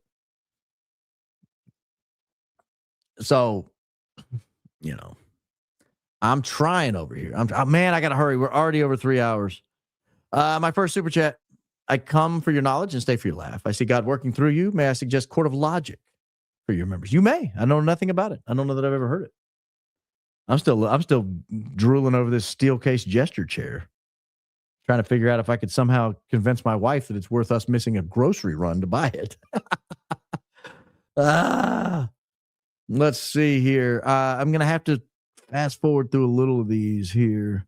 You're becoming the Rush Limbaugh of podcasters, 3 hours every day. Yeah, he said you had to commit to 15 hours a week. I'm only requiring 12. So that's all I'm doing. Yeah, okay, this is a good question. Why wasn't Tyler Bowyer asked about TPUSA shell companies? That would have been good. Or the real estate they're supposedly getting into. When you hit 1 million subs, you're going to do an Ian Carroll style 9-hour mega stream. Hey, I'll tell you what. I'll commit to that. For 1 million subs, you guys can find 850,000 more people to sub. I'll do a 9-hour mega stream. My voice might not appreciate it, but I'll do it. Broski, what is this? Wow. 4 seasons. Wow. I'll do a 9-hour mega stream tonight, bro. I'll do one right now. I struggle with these words from Erica at the memorial service. Husband, be a leader worth following. Your wife is not your slave, is not you, are one flesh working together for the glory of God. Can you help me understand it? Thank you for everything. God bless you. Can I let you in on a dirty little secret? I was so turned off by the memorial service, I haven't watched it. So I have no idea what you're referencing, but for that donation, we're going to pull it up and look at it. Look at the, now you're asking me help understand why she said it or help understand the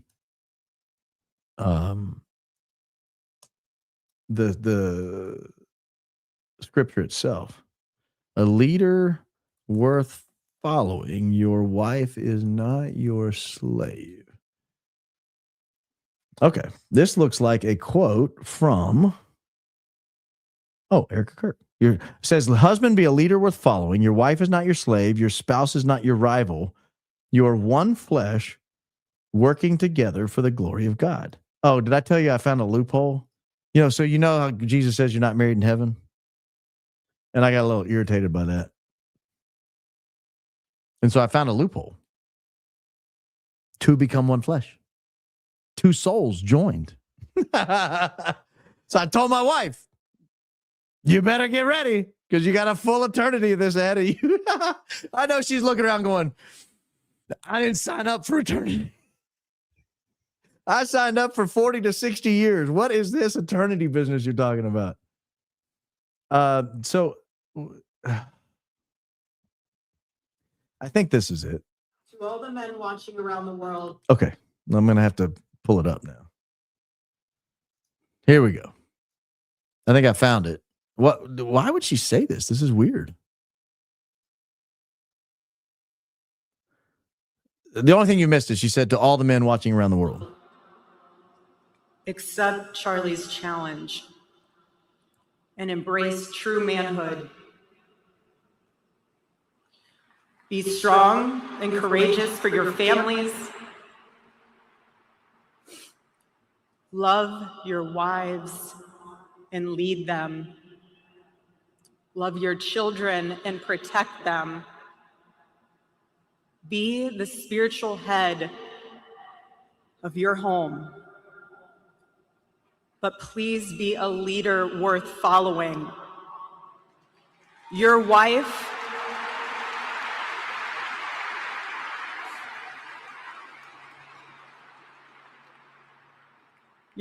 is not your servant. Your wife is not your employee. Your wife is not your slave. She is your helper. You are not rivals. You are one flesh working together for the glory of God.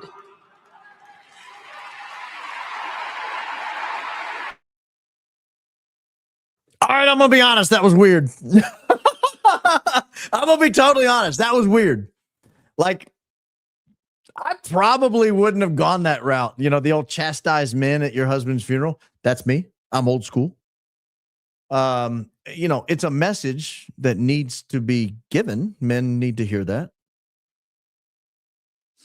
But, if you're at your wife's funeral, is that the time to say, ladies, be subservient to your husband? I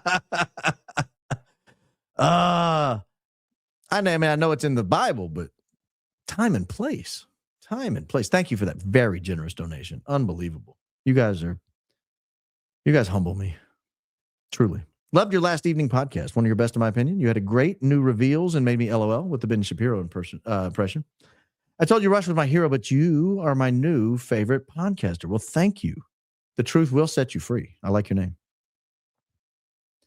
Hey, Baron, love your show. I'd love to donate to your show by gifting you a couple nights stay at my Villa La Perla in Playa del Carmen. Solve the case from the Caribbean. Well, that would be kind. Is this the part where I tell you I don't like to travel?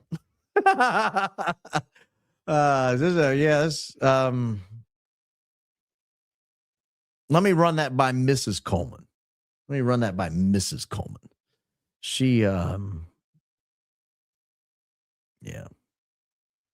Thank you for that. Thank you for that very generous offer. Those dreams are real. My mother came to me in a dream to tell me she was all right. I recommend Rome Sweet Home, even as a practicing Catholic, maybe especially as a practicing Catholic. Give you more appreciation of your faith. Camera guy here.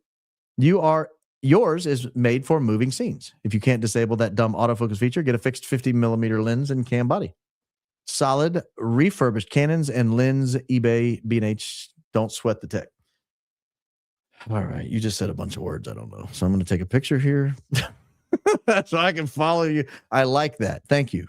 I should have paid you $20 for that. But here you are paying me $20 for that. Thank you, Pumpkin Pants. I've never said those words in my life. First time I've ever said those words in that order. What you're doing here is so important. God bless you, Bayron. Christ is King. Christ is King indeed. Thank you.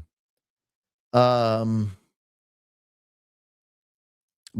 Baron, been a fan since you started talking about the Kirk case. It felt so validating, totally different word, to have a rational person not branded as crazy or conspiracy theorist discuss what we're all thinking. I don't consider myself a conspiracy theorist any more than I recognize the legal definition of conspiracy. Two or more people working to accomplish an act. And in theory, meaning an explanation for how something might have happened. So if I have an explanation for how two or more people might have worked together to cause an act, then I'm a conspiracy theorist, by definition. But that doesn't mean what they say it means. $25 later, please interview Dan Bilzerian. The world needs to hear from him. Why are you guys telling me who to interview? You don't trust me to run my own show? You don't trust I know how to run a program? Why would he come on my show?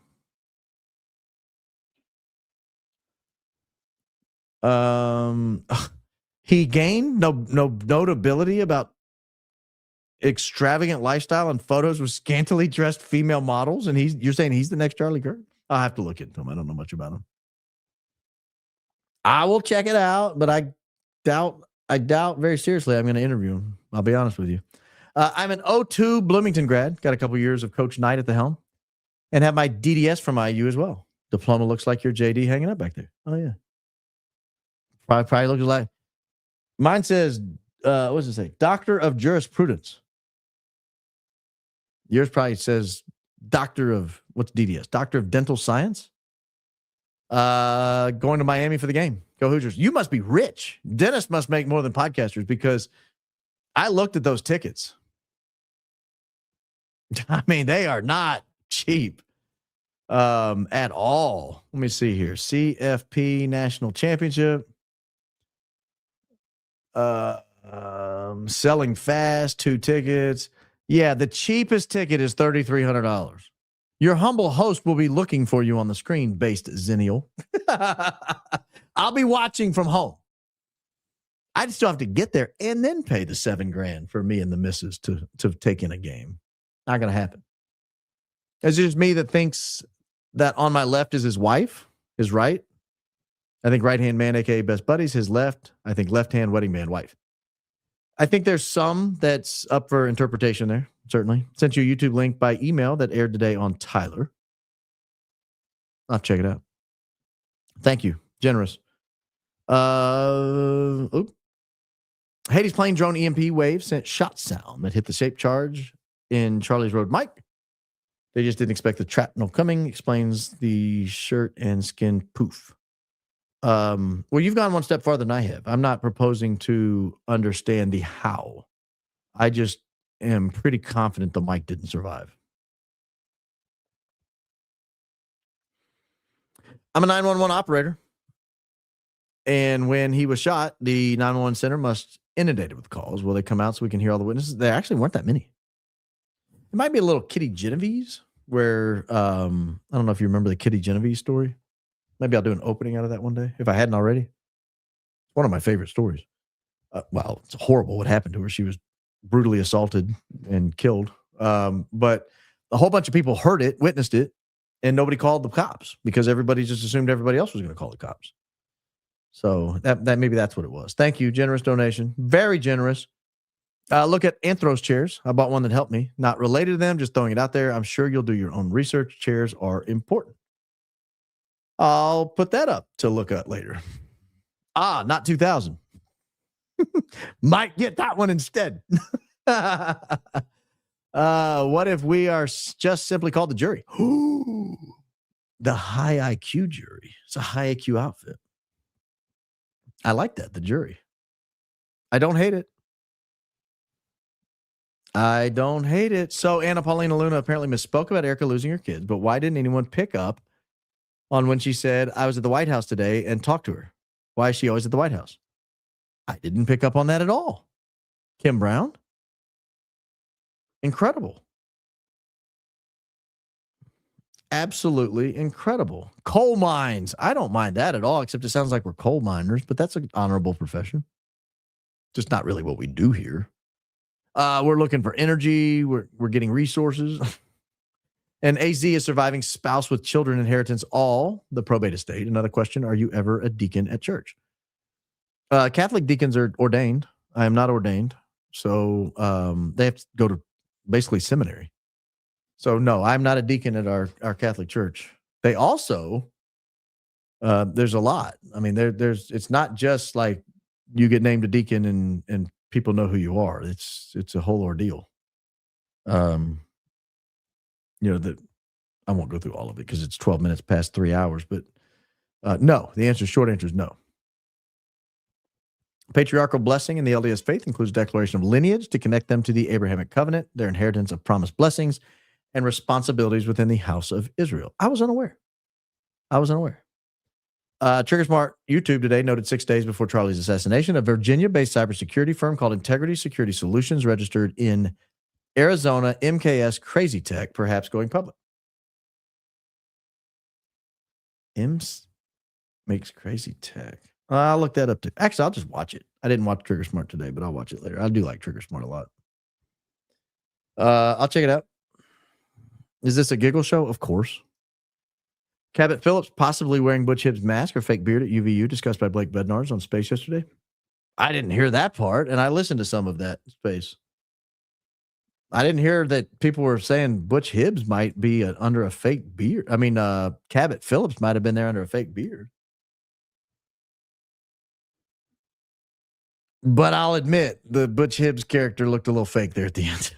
I'm just being honest.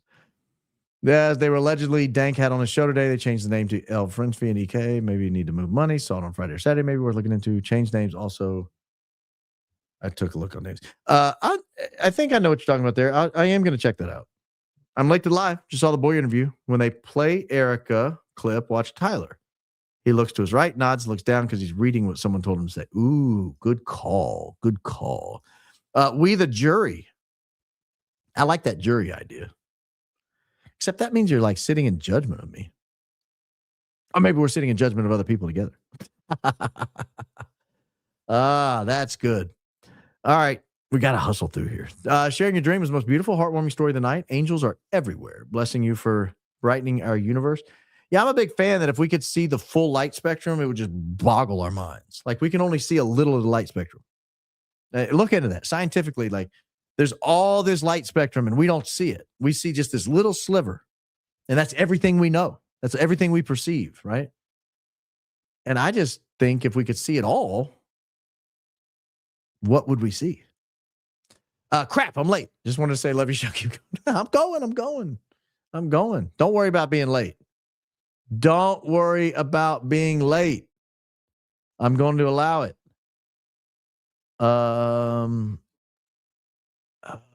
Speaking of saints, have you done a deep dive on Mother Teresa? Unsure you want to. I'm a fellow Catholic as well. Sis has 7 kids. I've looked into her a little bit. I know she had a long, dark night of the soul. I know she had a strong view of redemptive suffering, which some people thought was a little cruel, but I think she's a good woman. I've got an icon of Mother Teresa on my wall in my dining room. Let's not go too overboard with Mother Teresa. Dream possibly they were all of them covering up what has done to his left side, meaning the wound, not actual two people who's left. Maybe. Thank God St. Joseph believed his dreams, or Mama Mary may have been stoned to death for being pregnant out of wedlock, or Herod would have had the baby Jesus killed. Thank you for all you do and go to Max. Agreed. That's what I'm saying. The Lord allows dreams to be communicative with the other realm. I believe that. Bean Paste Brigade. Mondays are for the Joyful Mysteries of the Rosary. Barron's Bean Paste Brigade. Oh, we're not naming the group the Bean Paste Brigade. I'm putting my foot down. I am putting my foot down. 500 days of recovery. Shane, man, that is awesome, brother. I bet you feel amazing compared to how you used to feel. Even people that don't drink that much, when they finally quit, they're like, man, I did not realize how good I could feel. The Bean Paste Brigade. I can't get over that. Not even Shane Man's 500 days of sobriety is going to make me forget you said Bean Paste Brigade. No. Baron, you talking about your friend that passed and then the friend that wasn't in a good spot is why I feel you are so much like Rush. You give us the genuine you and insight to your faith. Thank you, Jesus. I'm not going to call you Jesus. I don't think that's right. But thank you. Never in my life I thought someone would say my name in that sentence. Unless it was like, Baron, you're not like Rush. I could have heard that sentence coming from a mile away. Baron Coleman's collegiate class or Baron Coleman's collegians. I like both. Ooh, I like that. I'll allow that. I heard you say, Tyler, if that's really your name on Spokio, he also uses Bowyer. Dan Flood lives in New Braunfels. Check email. I think it's a different Dan Flood. I think I've tracked down Dan Flood's actual address, and it's not New Braunfels. Also in Texas, but not New Braunfels. And I'm not going to dox him by saying where it is. My mom died after getting MRSA in her brain after surgery. That's what I'm talking about. That's why I don't use Neosporin. You guys think that stuff's innocent. If it doesn't kill what you got, it could create a really dangerous environment with that nice little perfect seal. That's what the ER, not it wasn't the ER doc. It was the ID doc. He's the one that told me that it was the infectious seal that created the problems. Had I just left it alone, it probably would have died out on its own.